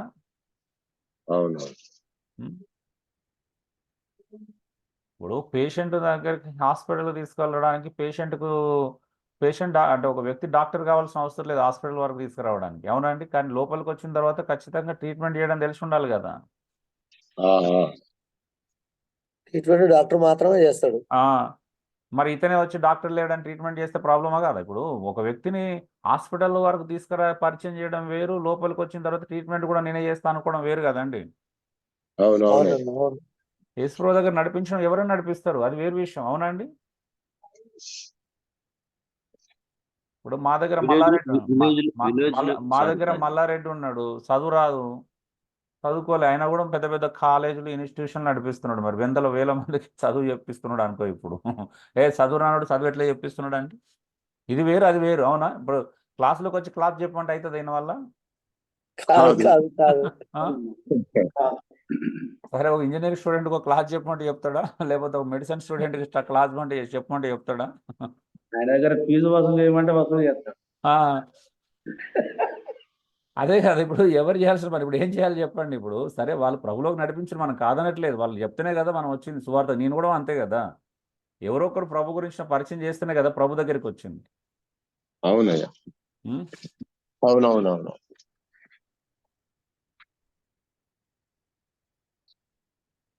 సువార్త వేరు, బోధించటం వేరు. అవును, అందుకే దాని ప్రసంగం అన్నారు. ప్రసంగం వేరు, బోధ వేరు.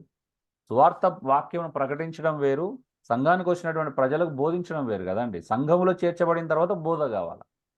సంఘానికి వెలుపల సువార్త ఉంటుంది, అవును కదా. సంఘంలో సువార్త ఉండదు, సంఘానికి వెలుపల సువార్త, సంఘం లోపల బోధ ఉండాలి. మరి రోమిలకు రాసిన పత్రిక నుండి సంఘాలకు రాసిన బోధ అంటే సంఘాలకు రాసిండా, అది అవిశ్వాసాలకు రాసిన బోధన? అది సంఘాలకు రాసిన బోధ.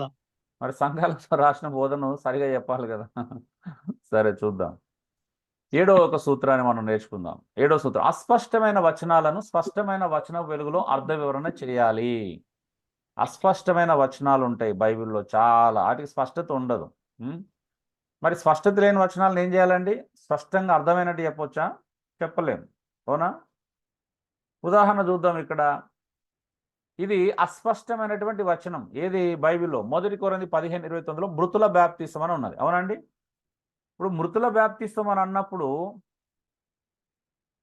బైబిల్ ఎక్కడ ఉందా అండి ఈ పదం? హలో, ఇక్కడే ఉందన్న, ఇక్కడే ఉంది, వేరే కాడ సన్నద్దాన్ని లేదు. మీరు పాత నిబంధన వెతికినా కొత్త నిబంధన వెతికినా మృతుల బాప్తిసం అనే మాట మీకు ఎక్కడ కనిపించదు. కాబట్టి ఇప్పుడు ఒక్కటే మాట ఉన్నది. ఇప్పుడు దీన్ని ఎవరన్నా వచ్చి అబ్బా అన్న నాకు మృతుల బాప్తిసం అంటే ఏంటో చెప్పవా అని అడిగినా కూడా, ఎవరైనా చెప్పడానికి ప్రయత్నం చేసినా కూడా విఫలం అవుతారు. ఎందుకు? అది అక్కడ తప్పించి ఎక్కడ లేదు, దాని భావజాలం దొరకదు. కానీ ఉద్దేశాన్ని తెలుసుకోవచ్చు, ఎందుకు పౌలు ఆ మాట చెప్పాడనే ఉద్దేశాన్ని మనం తెలుసుకోవచ్చు. దాని అర్థం ఏంటిది అంటే చనిపోయిన వారి కోసం బాప్తిసం తీసుకోవడమా అండి? హలో, తీసుకోవచ్చా చనిపోయిన వారి కోసం బాప్తిసం? తీసుకోవద్దన్నా, తీసుకోకూడదు. అంటే ఇప్పుడు ఎవరైనా మన ఇంట్లో చనిపోయారు, వాళ్ళు రక్షించబడాలని చెప్పేసి వాళ్ళ పేరు మీద మన ఇంట్లో ఇంకొకరు బాప్తిసం తీసుకున్నారు అనుకోండి, వాళ్ళకి రక్షణ వస్తుందా రాదా? రాదన్న, రాదు. అలా చేస్తున్నారు, అట్లా ఆలోచన రాదు. చేస్తున్నారా? కొంతమంది ఇప్పుడు ఈ మాటను పట్టుకొని అలా బాప్తిసం తీసుకున్న వాళ్ళు ఉన్నారు, తెలుసా మీకు సమాజంలో? వినలేదా? అయ్యో, చేస్తున్నారు, డైరెక్ట్ బాప్తిసం తీసుకుంటున్నారు చనిపోయిన తల్లిదండ్రుల కోసం, ప్రేమ ఎక్కువై. పాపం బోధకులు అట్లా చేస్తున్నారు. ఎందుకంటే అరే మీరు సమాధుల కార్యక్రమాలు చేయట్లేదు, సమాధుల దగ్గరికి వెళ్ళి ప్రార్థన చేయట్లేదా అండి?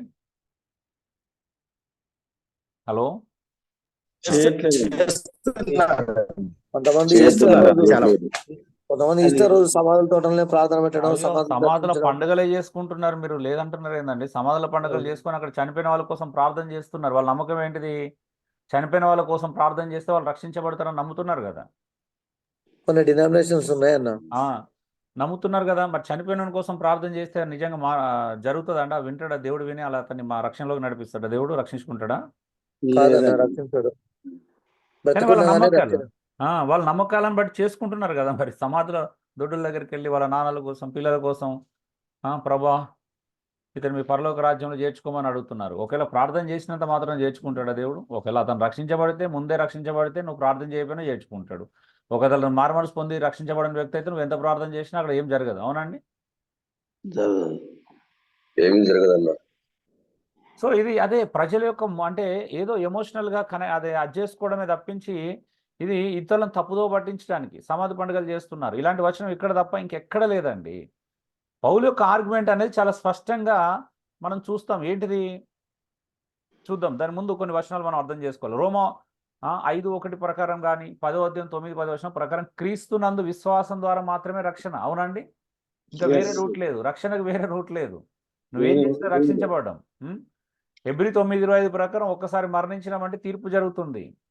మరి పౌలు ఎందుకు రాశాడు ఈ మాట? ఇదంతా కూడా పునరుత్థానం ఉందని నిరూపించడానికి. కొరంథీ సంఘములో కొంతమంది ఏం చేస్తున్నారు అంటే యేసు ప్రభు పునరుత్థానం చెందలేదనే విషయాన్ని ప్రజలకు తప్పుడు విధానంలో బోధిస్తున్నారు. ఇక్కడ కొరంథీ సంఘములో కొంతమంది చెరుపుతున్నారు విశ్వాసులను. ఏంటిదంటే యేసు ప్రభు మరణించి తిరిగి లేవలేదు, పునరుత్థానము చెందలేదు అనే విషయాన్ని ఏం చేస్తున్నారు అంటే ప్రజలకు రుదుతా ఉన్నారు. అలా రుదుతుండడం ద్వారా పౌలు ఇది రాయాల్సి వచ్చింది. 15వ అధ్యాయం మొత్తం రాయాల్సి వచ్చింది. అందుకే స్టార్టింగ్లోనే చెప్తాడు, నేను మీకు ప్రకటించిన సువార్త, మీరు వినిన సువార్త ఇదే, ఈ సువార్త కాక మరి ఒక సువార్త లేదు. అదేంటిది? లేఖనముల ప్రకారం క్రీస్తు మరణించాడు, లేఖనాల ప్రకారం సమాధి చేయబడ్డాడు, లేఖనాల ప్రకారం తిరిగి లేపబడ్డాడు. మళ్ళీ గుర్తు చేస్తున్నాడు. దేని ప్రకారం జరగాలి ఇదంతా? లేఖనాల ప్రకారం జరగాల, వాక్య ప్రకారం కదా. లేఖనాల ప్రకారం ఇదంతా జరిగింది. దానివల్లే మనకు రక్షణ కలుగుతుంది. ఆయన విశ్వాసమే మనల్ని రక్షిస్తుంది. ఆయన పునరుత్థానుడైన తర్వాత అపోస్తులకు కనిపించాడు. 500 మంది ఎక్కువైన సహోదరులు కనిపించాడు. తన సహోదరులైనటువంటి యాకోబు కనిపించాడు. అకాలమందు పుట్టిన నాకును కనబడ్డాడు. ఇవన్నీ ఎందుకు చెప్తున్నాడు? అరే మీరు పునరుత్థానం నమ్మట్లేదు కదా, మేము ఇంతమంది సాక్షులం. యేసు ప్రభు మరణించి తిరిగి లేచాడు అనే దానికి మేము ఇంతమంది సాక్షులం. ఇంతమంది మేము కల్లారా చూసాం. నేను చూసినా. అక్కడి వరకు ఎందుకు? అపోస్తులందరూ చూశారు, తన సహోదరులు చూశారు, యేసు ప్రభు యొక్క సొంత సహోదరులను యాకోబు లాంటి వాళ్ళు చూశారు. అంత మాత్రమే కాదు, ఆయన ఆరోహణం అయిపోతున్నప్పుడు 500 మంది ఎక్కువైన సహోదరులకు ఒక్క దినమే కనిపించాడంట కదండి. అవునన్నా, అవును. ఇంతమంది కనిపించాడు. అరే నేను అకాలమందు పుట్టిన నాకును కనబడ్డాడని చెప్తున్నాడు. ఎందుకు చెప్తున్నాడు? పునరుత్థానం జరగలేదు అని మీరు నమ్ముతున్నారు, కానీ పునరుత్థానం జరిగింది, దానికి మేమే సాక్షులము అని చెప్పి ఏమంటున్నాడు? ఒకవేళ యేసు ప్రభు మరణించి తిరిగి లేకపోతే మీ విశ్వాసం వ్యర్థమే. అసలు యేసు ప్రభు నమ్మడమే అజ్ఞానం అంటాడు. అవునా అండి? విశ్వాసం వ్యర్థమే, అది అజ్ఞానమే కదా. అప్పుడు యేసు ప్రభు మరణించి తిరిగి లేవలేదు అని చెప్పడం వల్ల నమ్మకపోతే ఎన్ని నష్టాలు కలుగుతున్నాయో చెప్తున్నాడు. ఒకటి, విశ్వాసం వ్యర్థము అంటే అప్పుడు యేసు ప్రభు నమ్మడంలో అర్థమే లేదు. ఆయన మరణించి తిరిగి లేవలేదు అనే విషయాన్ని మీరు నమ్మలేదు అని అంటే అసలు మీ విశ్వాసం వ్యర్థము. రెండోది, ఇంకా మీరు పాపంలోనే ఉన్నారు. ఎక్కడున్నారంటే ఇంకా మీ పాపంలోనే ఉన్నట్టు. మూడోది ఏమంటున్నాడు? మేము ప్రకటించిన సువార్త వేస్టే. అవునా? వెర్రివాళ్ళం. ఒకవేళ యేసు ప్రభు మరణించకుండా మేము ప్రకటిస్తున్నామంటే మా సువార్త కూడా నిరుపయోగం అంటున్నాడు. అవునా అండి? మేము ప్రకటిస్తున్న సువార్త వల్ల ఇలాంటి ఉపయోగం మీకు ఉండదు.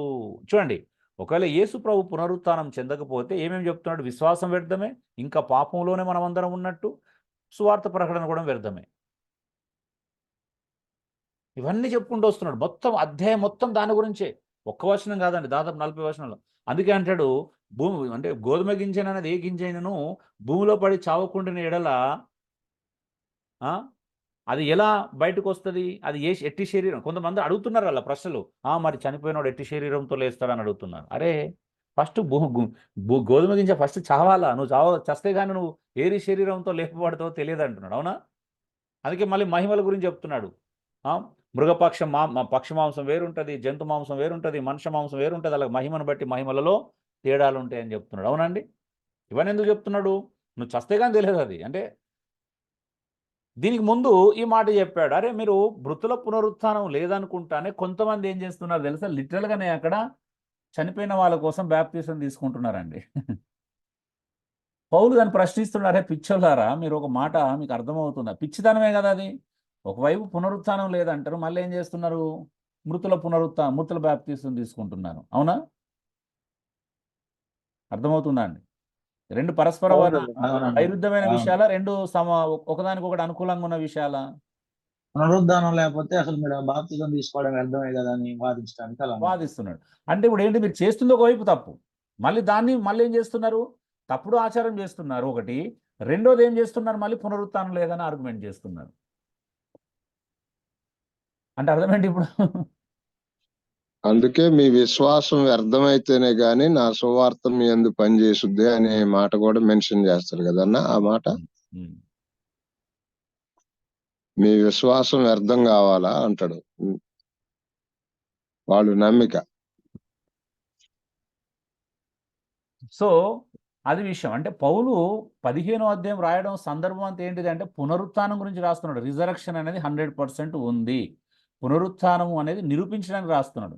సో ఇప్పుడు ఎవరైనా ఒక తప్పుడు బోధను, తప్పుడు విశ్వాసాన్ని కలిగి ఉన్నప్పుడు ఆ తప్పుడు విశ్వాసాన్ని పౌలు ఎలా ఖండించాడు, ఆ తప్పుడు విశ్వాసం నుంచి ఎలా బయటికి తీసుకొస్తున్నాడు, దానికోసం ఎన్ని రకాల విషయాలను నొక్కి చెప్పాల్సిన పరిస్థితి వచ్చినప్పుడు పరిశుద్ధాత్మ ద్వారా నొక్కి చెప్తున్నాడు. మరి చూడండి, ప్రతి దగ్గర పౌలు 1 కొరింథీ 2 కొరింథీ పత్రిక రాస్తున్నాడు అంటే ఏ సంఘానికి రాసినా వాళ్ళలో తప్పుడు నమ్మకాలు, తప్పుడు సిద్ధాంతాలు ఉన్నాయి కాబట్టి వాటిని ఖండించుకుంటేనే కదండి సత్యాన్ని ఎస్టాబ్లిష్ చేస్తున్నాడు. సో కాబట్టి ఇలాంటి అర్థం కాని వచనాలపై సిద్ధాంతాలు కట్టడం కానీ లేకపోతే మూఢాచారాలుగా తీసుకురావడం కానీ చేయకూడదు. ఎందుకంటే అదే సూత్రం ఏంటిది, అస్పష్టమైనటువంటి వచనాలను స్పష్టమైనటువంటి వచన వెలుగులో చూడాలి. ఎందుకంటే బైబిల్లో కొన్ని అస్పష్టంగా ఉంటాయి. ఉదాహరణ, పౌలు ముళ్ళు గురించి, ఒకడు ముళ్ళు అంటే ఆయన వ్యభిచారం చేసిండంటాడు, పాపం చేసిండంటాడు. ఏందండి ఇది మరి, సిల్లి కాకపోతే కదా? నిజమేనా? అలాంటి మా ఇంటర్ప్రిటేషన్స్ విన్నారా? వైజాగ్ బ్యాచ్ అంతా కూడా అదే చెప్తారంట.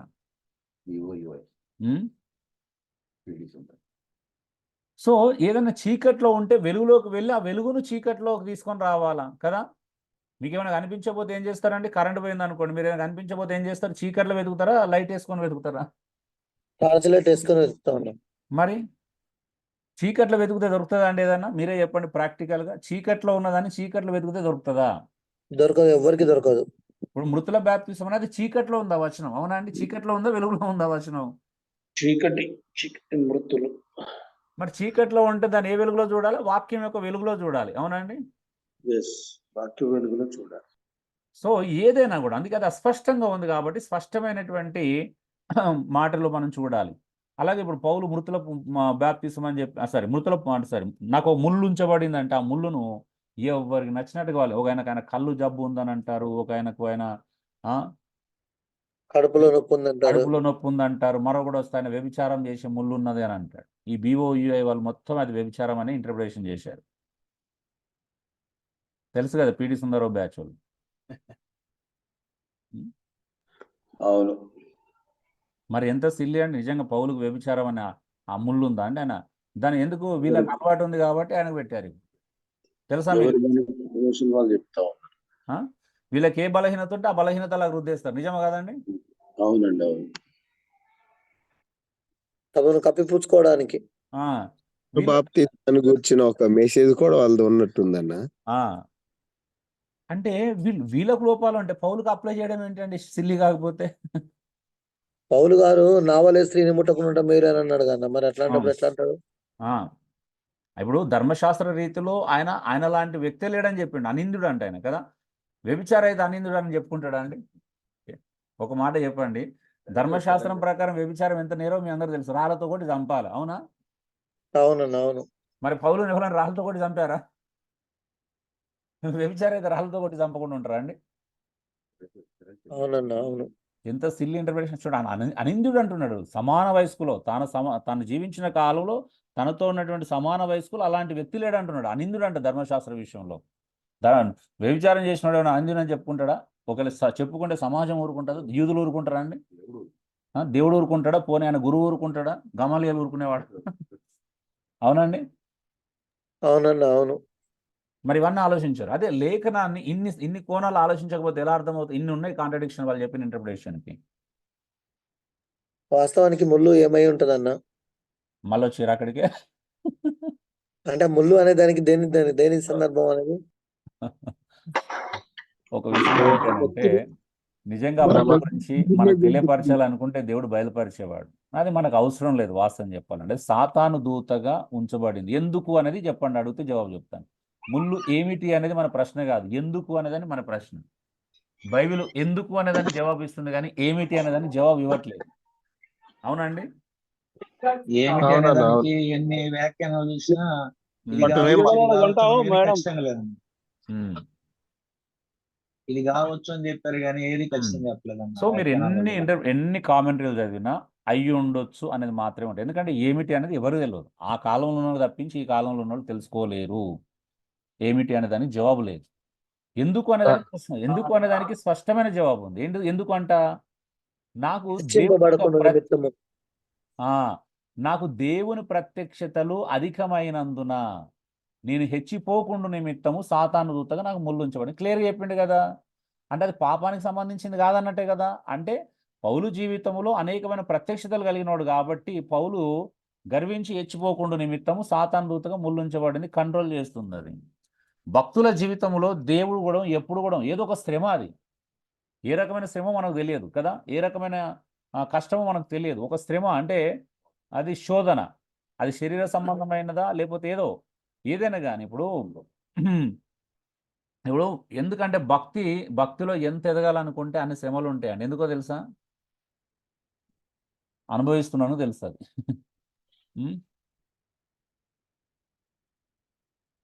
మనలాంటి అంటే మంచిగా అది ఉన్న స్థాయిలో ఉన్నప్పుడు, అంటే ఎదుగుతున్నప్పుడు, వాక్యానుసారమైన జీవితం జీవిస్తున్నప్పుడు ఎన్ని ఉంటాయి అనేది అది. ఎందుకంటే అది కంట్రోల్ చేస్తాను, వెనకాల లాగుతూ ఉంటుంది. ఎటు పోతున్నా ఆగు, సరైన దారిలో వెళ్ళటానికండి. నిజంగా చెప్తున్నాను. అంటే ప్రత్యక్షతలు, కృప ఎక్కువ ఉన్నప్పుడు, వరాలు ఎక్కువ ఉన్నప్పుడు చాలా క్రిటికల్. అది వరాలు ఉన్నాయని ఆనందించడం ఉంటుంది, సంతోషం ఉంటుంది. ప్రజలకు మనం వెలిగిస్తున్నాం, 10 మంది జీవితాలను కట్టడం అనేది ఒక వైపు ఉంటుంది. కానీ లోపల ఎన్ని ఉన్నాయనేది అంత ఈజీ కాదు. అవి ఓర్చుకోలేరు చాలా మంది. అందుకే కాంప్రమైజ్ అయిపోతారు ఎక్కడో ఒక దగ్గర. అవునండి. అవునండి, అవును. కాంప్రమైజ్ ఎక్కువ.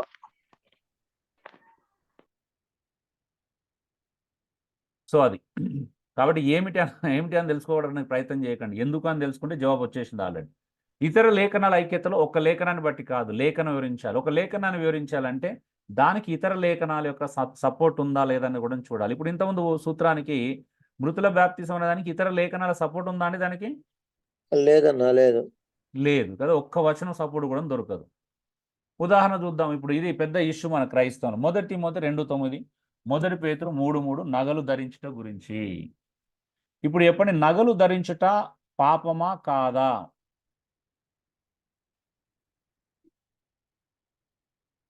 హలో, పాపము కాదన్న. కాదు. బంగారం ధరిస్తే నరకానికి పోతారంటే మీరు పాపం కాదంటారు ఏంటండి? కాదన్న, దేవుని కంటే ఎక్కువగా బంగారాన్ని ప్రేమిస్తే పాపం, కానీ ధరించినంత మాత్రాన పాపం కాదు. అయ్యో, మొత్తం మన సూర్యాపేటకు వచ్చినప్పుడు లాస్ట్ టైం మా ఫ్యామిలీని పాపాత్మలని అన్నారండి ఒకరిద్దరు. ఎందుకు బంగారం వేసుకున్నాను కదా.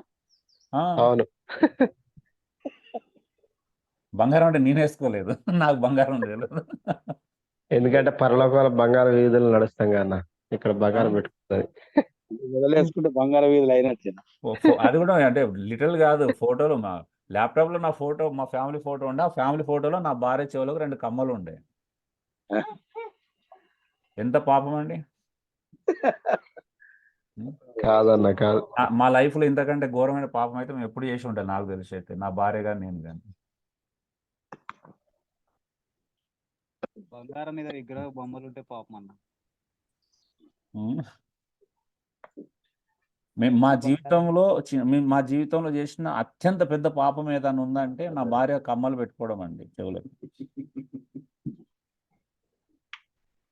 అది మా హృదయంలో ఉన్నటువంటి భ్రష్ట స్వభావం కంటే అంటే మనం ప్రభులోకి రాకముందు ఉన్నటువంటి ఆ నీచ స్వభావం కంటే, దుష్ట హృదయం కంటే కూడా భయంకరమైన పాపం అనేది మాకు అర్థమైంది ఆ రోజు. సూర్యాపేటకు వచ్చిన తర్వాత అర్థమైంది. ఇంతకీ బంగారం పెట్టుకోవచ్చు అంటారు, పెట్టుకోకూడదు అంటారు. లోపలనే బయటకి పెట్టుకోవచ్చు అన్న లైట్ గా పెట్టుకోవచ్చు అన్న. లైట్ గా పెట్టుకోవాలా? అంటే లైట్ అంటే లైట్ పెట్టి ఉండాలా? అంటే 1-2 పెట్టుకోవచ్చు అన్న, తప్పేం కాదు. ఓకే, 1-2 మాత్రమే పెట్టుకోవాలి, 3-4 పెట్టుకోకూడదు. 3 తులాల మందం పెట్టుకో. ఇష్టమన్నా, మన స్వేచ్ఛ అది పెట్టుకోవడం. స్వేచ్ఛ ఎక్కడ ఉందన్న? బంగారం పెట్టు. తగు మాత్రం ఉంది కన్నా, అంటే ఇతరులకు పౌలు గారు అభ్యంతరం పౌలు గారు అన్నారు కదండి తగు మాత్రం పెట్టుకోవచ్చు అని. అన్నాడా? ఓకే. అయ్యగారు వందనాలు అయ్యగారు, నేను చాలా పెళ్లి బిజీలు ఉన్నాయి అయ్యగారు, క్షమించాలి. పర్లేదండి. చేస్తారు. ఇక్కడ ఆజ్ఞాతిక్రమమే పాపం కాదన్న, కమ్మలు ధరించుటే పాపం. అసలు అవును. రాయాలి, ఒక కొత్త బైబిల్ రాయాలి మన ఇప్పటి నుంచి. సమస్య లేదు ఇంకా. నేను అడిగాను, నా బ్రదర్ నాకు ఫోన్ చేసినప్పుడు అడిగాను, తమ్ముడు సరే మంచిది, నేను నమ్ముతున్నాను, మాకైతే బంగారం మీద మా ఇంట్లో ఎవరికి ఇష్టం లేదు, మీరు ఇప్పుడు ఫోన్ చేసి మీరు అక్క ఒకవేళ ఫోన్ చేసి చెప్పినా కూడా అక్క నాకు నచ్చలేదంటే ఇమీడియట్గా తీసేస్తుంది, మేము రెడీగా ఉన్నాం తీసేయడానికి, మరి నువ్వు మిగతా వాక్యాలు నెరవేర్చడానికి సిద్ధంగా ఉన్నావు అని అడిగాను. ప్రశ్న అది.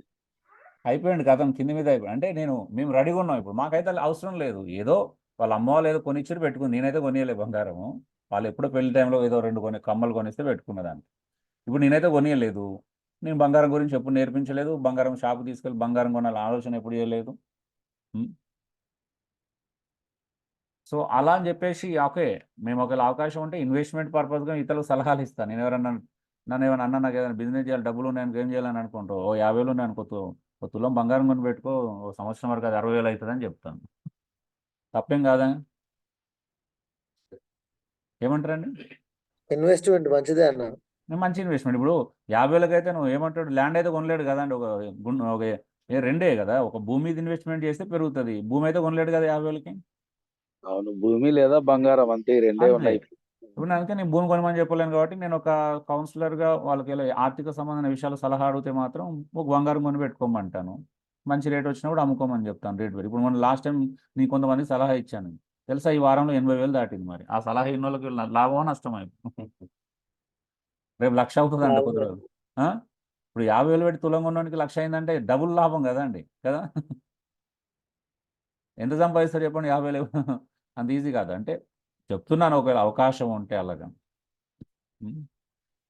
సో సరే, నాకు కూడా ఏమైనా అవకాశం ఉంటే అలా ఇన్వెస్ట్మెంట్ చేయడం నాకు కూడా ఇష్టం, ఎందుకంటే మనకు పరిచర్యలో ఉన్నాం కదా, ఏదో ₹1-2 వస్తున్నాయంటే సంతోషమే కదండి, తప్పంటారా? కరెక్టే అండి, కరెక్ట్, అవసరం. వ్యాపారం ఉన్నది, మోసం లేని పెట్టుబడి. ఎవరు మోసం చేయట్లేదు. మన దగ్గర 10,000, ఇప్పుడు 5,000 ఉన్నాయి అనుకోండి, నేను 1 గ్రామ్ తెచ్చుకుంటా, పెట్టేస్తాడు, డబ్బులు పారేస్తాం. అది రేపు ఎప్పుడో ఉన్నప్పుడు చెప్తున్నాను, రెగ్యులర్గా మనం ఆ పని చేయలేం, కానీ చెప్తున్నాను, మన చిన్న ఇన్వెస్ట్మెంట్లు అలాంటివి చేయగలుగుతాం పరిచయలో ఉన్నప్పుడు, పెద్ద పెద్ద అయితే చేయలేం కదండి. హలో, అవునన్నా, అవును. మా ఇంటి పక్కనే లెఫ్ట్ సైడ్ గంగా జ్యువెలర్స్ ఉంది, ఎదురుగా చెన్నై జ్యువెలర్స్ ఉంది. నెలకు 1,000-2,000 అట్లా స్కీమ్ కట్టి, ఆ 12 months తర్వాత స్కీమ్లో ఎన్ని గ్రాములు వస్తే అన్ని గ్రాములు ఇస్తారు, అది పక్కన పెడతాను. నిజంగా చెప్తున్నాను, సేవింగ్ అంటే నన్ను కంట్రోల్లో పెట్టుకోవడానికి నేను అట్లా పెట్టుకున్నాను, నాకు వేరే సేవింగ్ చేయలేను. డబ్బులు సేవింగ్ చేసుకున్నాం అనుకో, అది ఎక్కడో ఒక దగ్గర వాడేస్తాం కదా. అవునన్నా, ఖచ్చితంగా. స్మాల్ ఇన్వెస్ట్మెంట్ మంచిది, అది ఫ్యూచర్ ప్లానింగ్. చెప్పండి, ఇప్పుడు నాకు మా తమ్మునికి 2 ఆడపిల్లలు, వాళ్ళ కోసం చేస్తున్నాను, డైరెక్ట్ చెప్తున్నాను ఓపెన్గా, మా తమ్ముని పిల్లల కోసం 2 ఆడపిల్లలు నాకు. వాళ్ళకి ఏదన్నా రేపు కష్టం ఏదో చదువుకో దేనికో ఉపయోగపడాలని అట్లా 1,000-2,000 నేను కడుతున్నాను, ఒక స్కీమ్, ఇద్దరి పేరు మీద వచ్చేది ఒక స్కీమ్. గిఫ్ట్ ఇవ్వడానికి కూడా ఉపయోగపడుతుంది అన్న. సో చెప్పండి, ఇప్పుడు బంగారం ధరించుట చాలా మంది ఏమనుకుంటారు అంటే, ఇప్పుడు నేను ఇంకో విషయం చెప్పాను, సరే మంచిది బ్రదర్, మీరు అన్నట్టు మీరు అనుకుంటున్నారు, మీరు స్త్రీలు ఖచ్చితంగా చెవులకు ఏముండొద్దు, ముక్కుకి ఏముండొద్దు, మంచిది, తెల్ల చీర కట్టుకోవాలా, ఇట్లనే ఉండాలని చెప్తున్నారు. మరి అలా తెల్ల చీర కట్టుకున్నారు, మంచిగా ముక్కుకి ఏం పెట్టుకోవాలి, చెవులకు ఏం పెట్టుకోవాలి, కానీ బైబిల్లో చెప్పినట్టుగా వాళ్ళకి సాధు స్వభావం, మృదు స్వభావం లేదు, భర్తకు తిరగబడుతున్నారు, వాక్యాన్ని తిరగబడుతున్నారు అనుకో, ఇది ఓకేనా అని అడిగాను, ఏమంటారు? దానికి జవాబు ఉండదన్న. సంఘంకి వచ్చి ప్రార్థన చేసినప్పుడు మంచిగా తల మీద ముసుగు వేసుకుంటుంది, తెల్ల చీర కట్టుకుంటుంది. కానీ ఇంటికి వెళ్ళిన తర్వాత భర్తకు ఎదురు తిరుగుతుంది, భర్త లోబడట్లేదు. కానీ మరొక స్త్రీ ఉన్నది, చెవులకు ఏదో చిన్న కమ్మలు పెట్టుకున్నది, రంగుల చీర కట్టుకున్నది. సరే మీరు అనుకున్నటువంటి కాస్ట్లీ చీర కట్టుకుని 500 1000 రంగుల చీర కట్టుకుందాం అనుకుందాం. కానీ భర్త చెప్పినట్టు వింటుంది, హంబులుగా ఉంది, సాధు స్వభావం కలిగి ఉంది, మృదు స్వభావం కలిగి ఉంది. ఇప్పుడు దేవుడు ఎవరిని అంగీకరిస్తాడండి? హృదయ సంబంధమైన అలంకారాలు అంగీకరిస్తాడు. సాధు మృదువులనే అంగీకరిస్తాడు. తప్పు కదా అండి. ఇంపార్టెంట్ తెల్ల చీర కట్టుకొని బంగారం లేదు, ఇది కదా దేవుడు చూసేది. అది పై రూపం అండి, బాహ్య సంబంధమైన రూపం లెక్క చేయడు కదన్న. పై రూపాలకే ఇప్పుడు ఎక్కువ విలువ ఉన్నది, పై మాటలకే ఎక్కువ ఉన్నది. కానీ మీలో చాలా మంది పెట్టుకోరంట, మరి భయంతోనే పెట్టుకోలేదంటే కదా. సరే, లేకపోతే పెట్టుకోవడం వేరు విషయము. కానీ కేవలం ఇలా తీర్పు తీర్చబడతామనే భయం కారణం చేతనే పెట్టుకోవట్లేదని తెలిసింది నాకు. ఏమంటారు మరి దానికి? అదే అన్న, పాపం ఆడ దూడం చేసిండు కాబట్టి మీరు పాపము మీకు ఇట్లా అవుతుంది, మీరు కాలిపోయినట్లు అవుతారని కొంతమంది బోధించడం ద్వారా కూడా తీసేసే వాళ్ళు ఎక్కువ ఉన్నారు.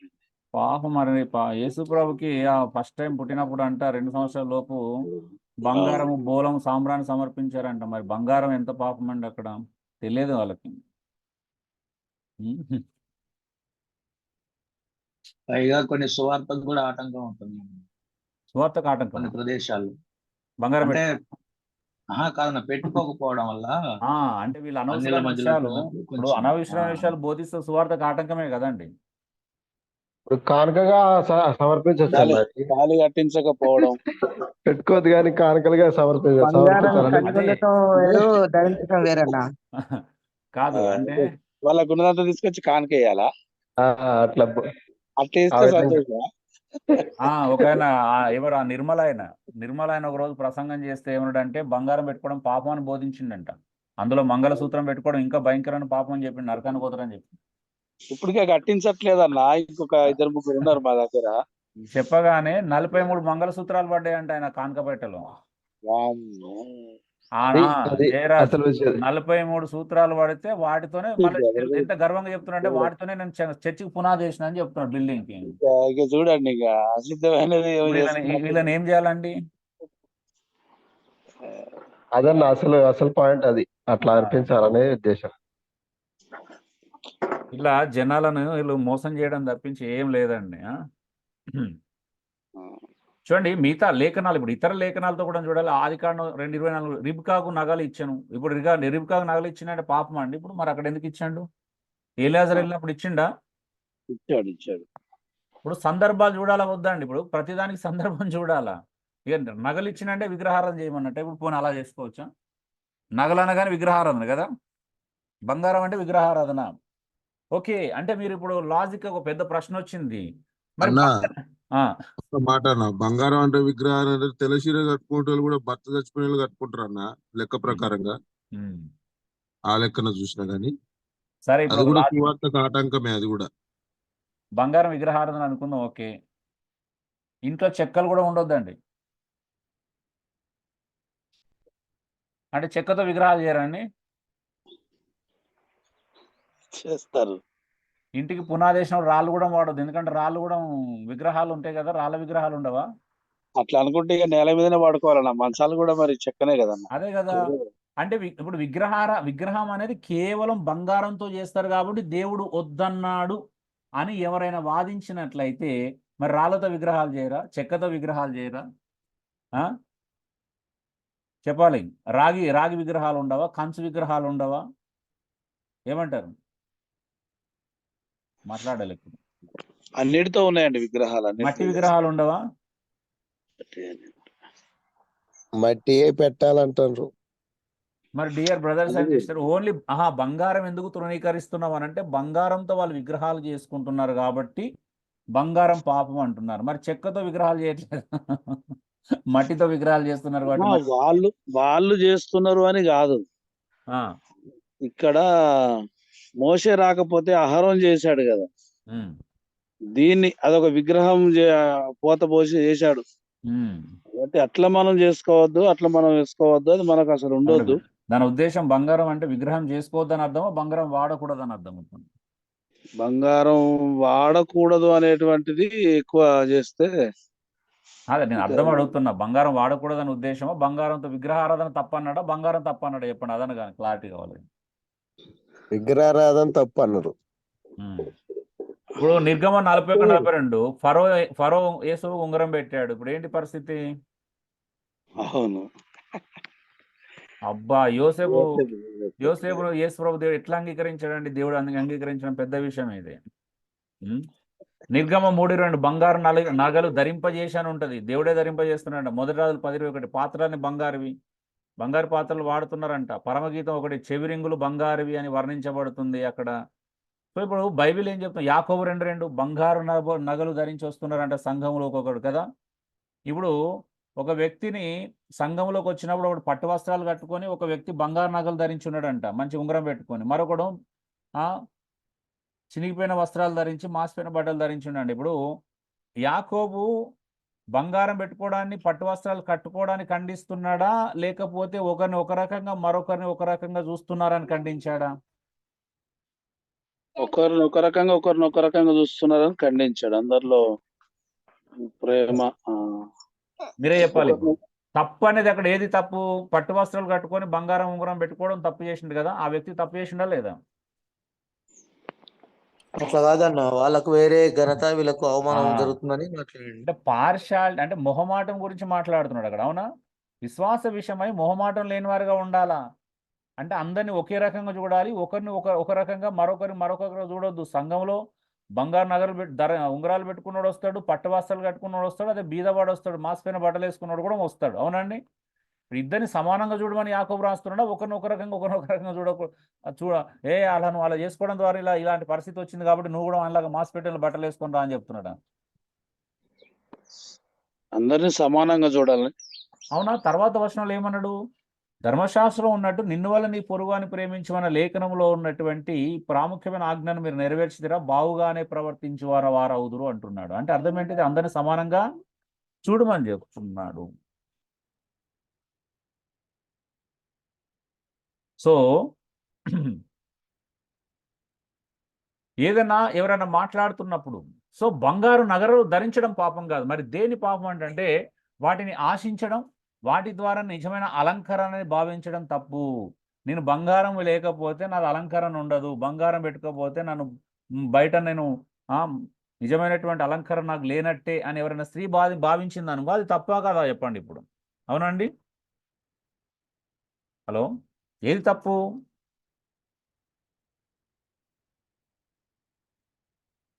చెప్పాలి. ఆశించడం తప్పు అవుతుందా లేదండి? అయ్యో, అందరు వెళ్ళిపోయారు. తప్పవుతున్నా. మాకు నచ్చని విషయాలకు సమాధానం చెప్పవన్నా. సో దురాశ తప్పు. నెక్స్ట్ ఎందుకు? అందము బాహ్యానికి సంబంధించింది కాదు కాబట్టి, అది అంతరంగానికి సంబంధించింది కాబట్టి, ఎవరైనా అందం కోసమే నేను వాడుతున్నానంటే తప్పు. నెక్స్ట్ కాబట్టి విలువైన నగలు వస్త్రాలతో నీకు అందం రాదు అనే సత్యము క్రైస్తవులు కలిగి ఉండాలా. ప్రతి విశ్వాస ఈ అర్థమైనటువంటి విషయం తెలిసి ఉండాలా. అందం అనేది బాహ్య సంబంధం అనేది కాదు, అది అంతరంగ సంబంధమైనది. ఇప్పుడు మన స్త్రీలు మెడ నిండా బంగారం వేసుకొని భర్తకు లోబడకుండా అలంకరించుకొని వస్తే ప్రయోజనం ఉంటుందండి? ఇప్పుడు సామెతలో మాట ఉంది కదా, వివేకం లేని సుందర స్త్రీ డాష్ పూరించండి. నాకైతే సంబంధం లేదు. మీరు స్త్రీలను ఇంత అవమానపరుస్తారని నేను అనుకోలేదు. అన్నం కూడా బెటర్ అన్నం. అదే నాకు సంబంధం లేదు అంటున్నా, అందుకే. అది వాక్యంలో ఉందన్న, మేము అన్నందుకు పక్కన మీ వాళ్ళు కూర్చున్నారా ఈ మాట చెప్పినప్పుడు? వింటున్నారన్నా? నాకు సంబంధం లేదమ్మా, ఇగో మీ హస్బెండ్సే అన్నారు, నాకేం తెలియదు. అందుకే నేను అనలేదన్నా. అబ్బో, చాలా కవర్ చేస్తాను brother. So beauty will not come from external things, it will come from internal things like humbleness, gentleness, quietness. అంటే ఆ మృదు స్వభావం. అంటే అందం అనేది బాహ్య సంబంధం అనేది కాదండి, అది అంతర్ సంబంధమైనది, లోపలికి వెళ్ళి వచ్చేది. ఏంటిది ఆ లోపలికి వెళ్ళి వచ్చే అందం అనేది? మృదువుగా మాట్లాడము, సాధువుగా మాట్లాడము కదా, అవునండి?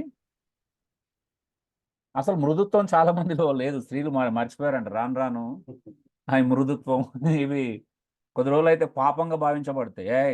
ఏ కాలంలోనో ఏం మాట్లాడుతున్నాం అనే పరిస్థితికి వచ్చింది ఆల్రెడీ, అవునా? నిజమే అంటారా? అవునన్నా. అవునన్నా, చూస్తా ఉంటే అట్లనే అనిపిస్తుంది.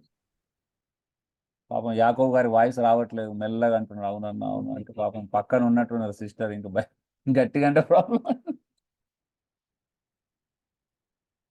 ఉదయం ఉదయం గొడవలు పెడుతున్నారు అంటున్నాడు మా బ్రదర్. కాఫీ అన్ని ఇస్తారో ఎవరో మరి, జాగ్రత్త. టీ ఫస్ట్ టీ తాగిరా లేదా? తాగలేదన్నా.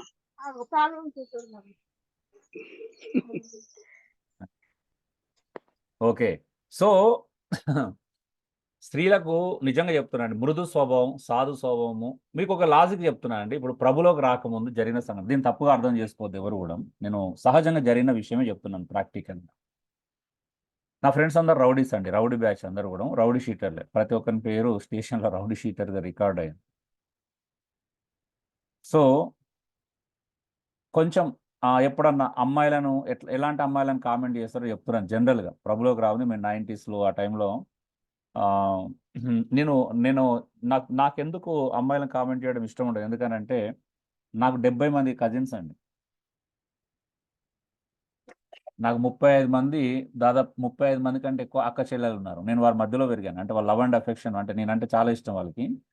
సో కాబట్టి నేను ఆడపిల్లల గురించి నెగిటివ్ మాట్లాడే చాయిస్ నేను తీసుకోలేదు, ఎప్పుడు తీసుకొని కూడా ఆలోచించను కూడా. ఎందుకనంటే నా ఫ్రెండ్స్ మాట్లాడేవాళ్ళు ఎలాంటి అమ్మాయిల గురించి కొంచెం స్టైల్ కొట్టడము, కొంచెము హార్ష్గా బిహేవ్ చేసేవాళ్ళు, కొంచెము ఓవర్గా రియాక్ట్ అయ్యేవాళ్ళు, కొంచెం మాట అది చేసే వాళ్ళని ఫుల్ కామెంట్ చేసేవాళ్ళు. అదే కొంచెం సైలెంట్గా హంబుల్గా ఉన్న వాళ్ళని మా ఫ్రెండ్స్ ఎవడన్నా ఒక్కడు కామెంట్ చేస్తే మరొకటి అడ్డుపడేవాడే, అమ్మాయిని వదిలేరు, ఆమె మంచిది అనేవాళ్ళు. నేను షాక్ అయ్యేది, అరే వీళ్ళ రౌడీల్లో కూడా, అంటే వీళ్ళు అసలే రౌడీలు అంటే మళ్ళీ వాళ్ళ దాంట్లోనే ఒక అమ్మాయి కొంచెం మా కాలేజీలో, మా ఏరియాలో ఒక అమ్మాయి కొంచెం మంచిగా ఉండి ఎవరితో గొడవ పెట్టుకోకుండా, అంటే స్కూల్కి వెళ్ళి చక్కగా స్కూల్ చదువుకొని కాలేజీ నుండి ఇంటికి వచ్చింది అనుకో, అలాంటి వాళ్ళని ఎవడన్నా కామెంట్ చేసిన వీళ్ళే అడ్డుపట్టేవాళ్ళు. హే అమ్మాయి మంచిదిరా, ఎవరిని ఏమన్నదు, పిచ్చి పిచ్చి చేసా లేదు, ఆమెను ఏమనొద్దురా, పాపం తగులుతుంది అనేవాళ్ళు. అంటే అర్థం ఏంటిదండి దాని అర్థం? గౌరవం ఎలా వస్తుంది అంటే ఒక రౌడీ లోపల కూడా అమ్మాయిలను ఇష్టానుసారంగా ప్రవర్తించి కామెంట్ చేసేటోడు కూడా వీళ్ళు ఆలోచించగలగడానికి కారణం ఎవరండి? మంచి ప్రవర్తన. మంచి ప్రవర్తన, అంతర్ సౌందర్యం కదా అండి. అంతర్ సౌందర్యం చాలా అద్భుతమైనది అండి. అది లేకపోతే నిజమే అంటే అంటే స్త్రీ కనిపిస్తే 2 చేతులు ఇచ్చి దండం పెట్టే విధంగానే వాళ్ళ స్వభావం ఉండాలి. దేవుడు అంత అద్భుతమైన అందం వాళ్ళకి ఇచ్చాడు, అంటే అంత అందమైన గుణాలు ఇచ్చాడు వాళ్ళకి. వాళ్ళు మిరాకిల్ అండి. స్త్రీ అనేది ఒక మిరాకిల్, అద్భుతం ప్రపంచం. ఎందుకంటే ఇలాంటి గుణాలు స్త్రీ మాత్రమే చూపించగలుగుతుంది. అందుకే మృదు స్వభావము, సాధు స్వభావం పౌలు మెన్షన్ చేయడం ముఖ్యమైన ఉద్దేశం అది. ఎంత అద్భుతం అంటే ఆలోచించండి, అది ఎవరు చూపించగలుగుతారు? మీరే సహజంగా ఆలోచించండి. వాళ్ళు కొంచెం హార్ష్గా బిహేవ్ చేస్తే మీకు నచ్చుతుందా అండి? ఇష్టానుసారంగా మాట్లాడితే నచ్చుతుందా మీకు? నచ్చదండి. సరే మీ భార్య పక్కన మీ కూతురు ఎలా ప్రవర్తించడానికి ఎంతమంది ఇష్టపడతారు చెప్పండి? మీ సొంత కూతుర్లు ఎలా కొంచెం ఎంజాయ్ చేస్తారా? గద్దిస్తాం, చేయలేదు.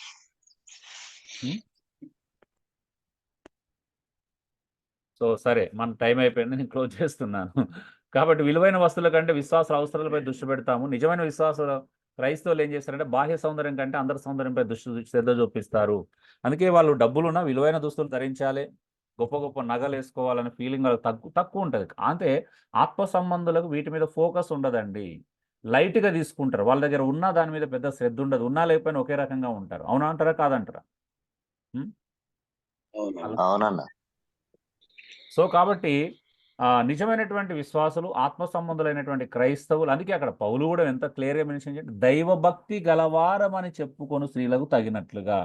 ఒకవేళ ఆ స్త్రీ దైవభక్తి గలవారు ఏంటంటే అర్థం అర్థం చేసుకోవాలి అక్కడ. అవునండి, క్లియర్గా ఉంది అక్కడ. ఎవరికి చెప్పాడు? దైవభక్తి గలవారమని చెప్పుకొని స్త్రీలకు. ఎవరైనా దైవభక్తి గలవారని చెప్పుకుంటే ఇలా ఉండమని చెప్తున్నాడు. ఇక నాకు దైవభక్తి లేదనుకుంటే దానికి అర్థం మనం ఏం చేయలేము. అంతే కదండి. నాకు లేదండి అని అంటే మనం ఏం చేయలేము. ఎవరైనా మేము దైవభక్తి గలవారం అని చెప్పుకుంటే అలా ఉండమంటున్నాడు. అవునండి. ఈ బ్రదర్ నన్ను అడిగాడు కదా, ఒక్క మాట చెప్పి నేను ముగిస్తాను. ఒకసారి పేతురు రాసిన పత్రిక 3వ అధ్యాయం చదవండి, 4వ వచనం చదవండి ఒకసారి, 4-5 వచనాలు ఒక్కసారి. ఈ బ్రదరు బైబిల్లో నగలు ధరించుటయు అని చెప్పబడి ఉంది కదా అన్నాడు. సరే, నేను అప్పుడు పేతురు రాసిన మాటను చదివించాను. ఒకసారి దాన్ని చదవండి, చదవండి ఒకసారి.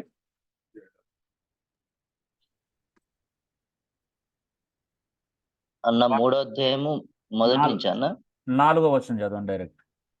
సాధువైనట్టు 5వ వచనం, 4వ వచనమా మీరు చదివి? అవునన్నా 4 అన్న 5వ వచనం చదవండి డైరెక్ట్ అయితే. అటువలే పూర్వము దేవుని ఆశ్రయించిన పరిశుద్ధ స్త్రీలను 4 చదవండి, 4లోనే ఉండాలి, 3-4లోనే ఉంటుంది. సాధువైనట్టు మృదువైనట్టు 3 చదవండి ఒకసారి. జడలు అల్లుకొనుటయు బంగారు నగలు పెట్టుకొనుటయు వస్త్రములు ధరించుకొనుటయునను వెలుపటి అలంకారము. మరి ఇప్పుడు పేతురు వస్త్రాలు కూడా ధరించుకోవద్దు అన్నాడు. మీరు చెప్పట్లేదు ఇప్పుడు మరి దీన్ని ఎలా అర్థం? ఇప్పుడు ఆయన అన్నాడు, ఆ పిల్లోడు తిమోతి చూపించి నాకు తప్పని చెప్పిండు, నేను ఇది చదివించాను. మరి వస్త్రాలు కూడా పేతురు ధరించుకోవద్దామని, మరి దీని అర్థం ఎలా తీసుకుంటావు తమ్ముడు అన్న డైరెక్ట్. మరి అక్కడ లిటరల్ గా తీసుకున్నప్పుడు ఇక్కడ కూడా లిటరల్ గా తీసుకోవాలి. ఈ రెండు ఒకటే దానికి సంబంధించిన సందర్భాలు కదండి. హలో, అవునండి, అవును. బంగారు నగలు పెట్టుకోవద్దంటే మరి వస్త్రాలు కూడా ధరించుకోవద్దు కదా. అప్పుడు బంగారు నగలు పెట్టుకోవద్దని ఒక పాయింట్ మీద నొక్కి చెప్తున్నావు తమ్ముడు, మరి వస్త్రాలు కూడా ధరించుకోవద్దని చెప్తున్నాడు పేతురు, మరి దీని ఎలా అర్థం చేసుకుంటావు అని చెప్పాను, అడిగాను అంతే. అలిగి ఇంకా వెళ్ళిపోయాడు. బైబిల్ చదవనట్టున్నాడు బాగా. తెలుసులే పాపం, మంచోడే కానీ ఇట్లా ఇక ఎమోషనల్ అంటే ఒక దగ్గర మూర్ఖంగా ఆగిపోయి ప్రజలు అనవసరంగా నష్టపోతున్నారు. కానీ చెప్తున్నాను ఇప్పుడు దీన్ని ఎలా అర్థం చేసుకుంటాడు, మరి వస్త్రాలు కూడా ధరించొద్దని చెప్తున్నాడు ఇక్కడ. అవునండి, లిటరల్గా తీసుకుంటే రైటే అవుతుందా?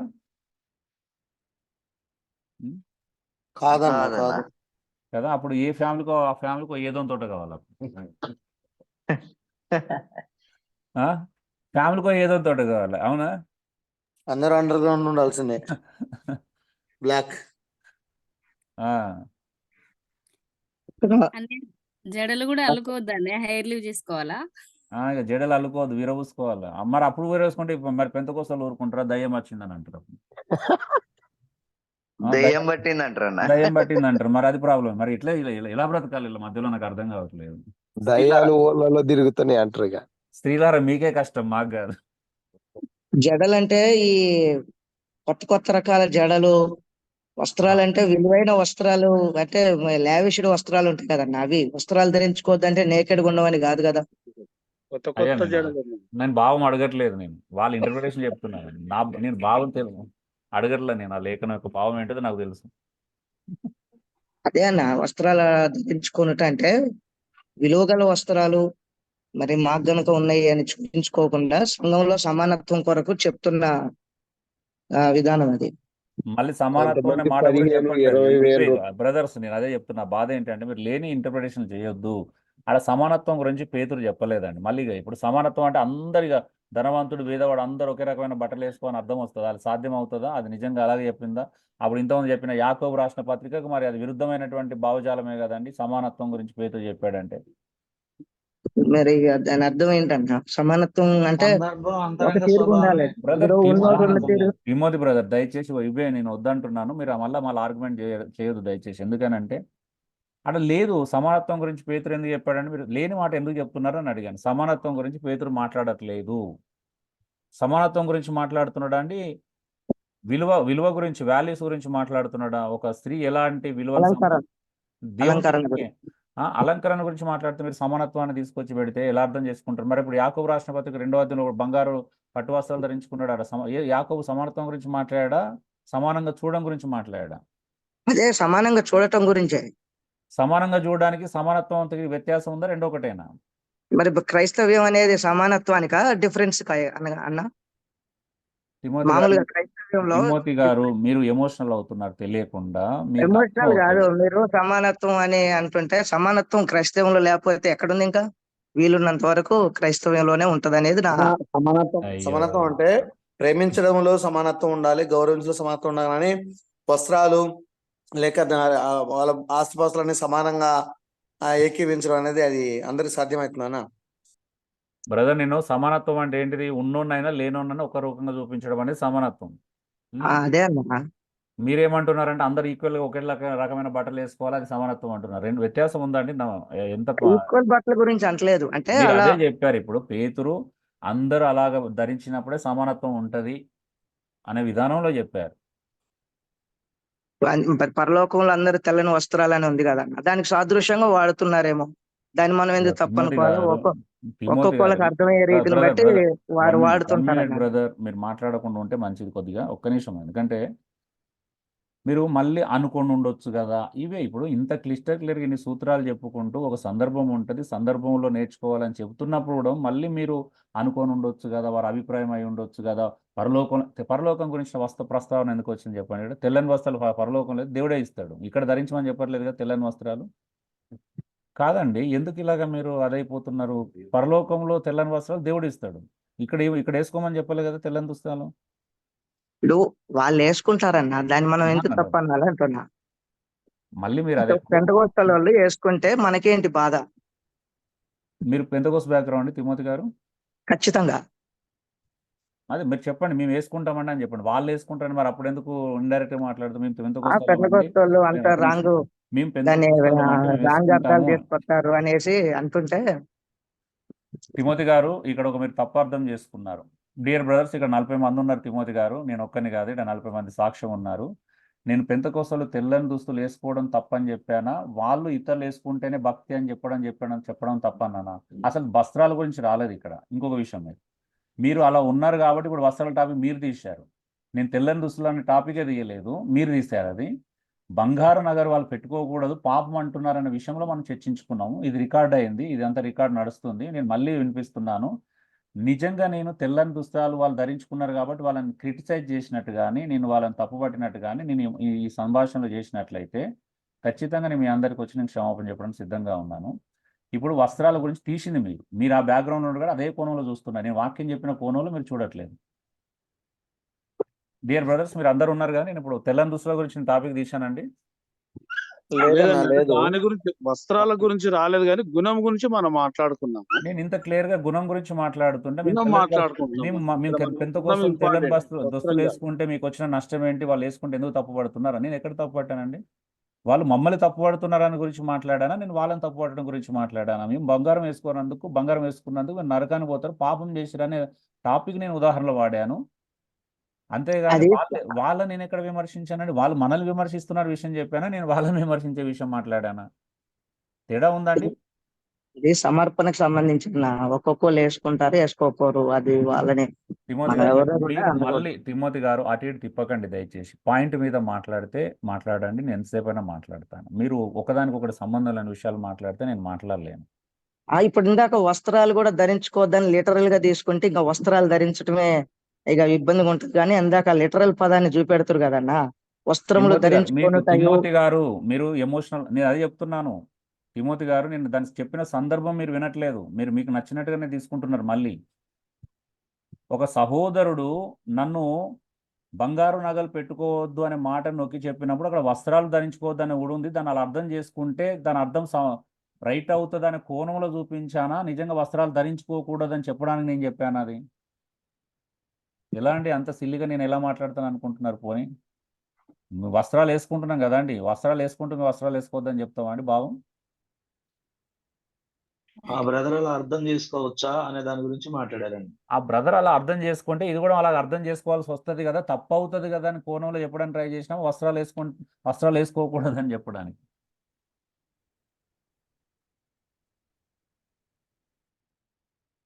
నాకు భయం వేస్తుంది. ఎందుకంటే ఈ గ్రూప్లో కొంతమంది సైలెంట్గా వింటున్నారు కానీ ఫాలో అవుతలేరు, అర్థం చేసుకుంటలేరు అనేది నాకు చాలా భయం వేస్తుంది. ఎందుకంటే మీరు మరి ఎందుకు వింటున్నారో కూడా తెలియట్లేదు నాకు. కొంతమంది ఏదో వినాలి కాబట్టి వింటున్నారా, మనుషులను సంతోషపెట్టడానికి వింటున్నారా, మీరు ఎంత విన్నా మళ్ళీ మేము నమ్మేదే నమ్ముతాం, మేము చేసేదే చేస్తామనే ఉద్దేశంతో వింటున్నారో నాకు తెలియదు. బట్ చూడండి జాగ్రత్తగా.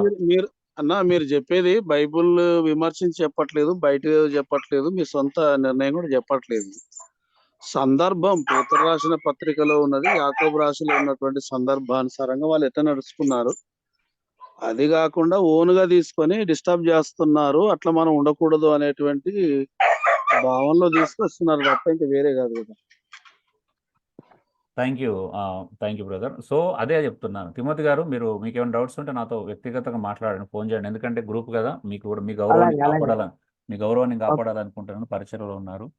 సో మనము ఇంకెక్కువ మాట్లాడుకుంటే బాగుండదు. సో థ్యాంక్ యూ అండి. ఓకే అండి, గాడ్ బ్లెస్ యు ఆల్. మనము ముగించుకుందాం క్లాసు. ఒక 10 నిమిషాలు లేట్ అయినా క్షమించాలా. ఏమైనా ఉంటే మనం క్లాస్ అయిపోయిన తర్వాత మాట్లాడుకుందాం. ప్రార్థించండి ఎవరన్నా.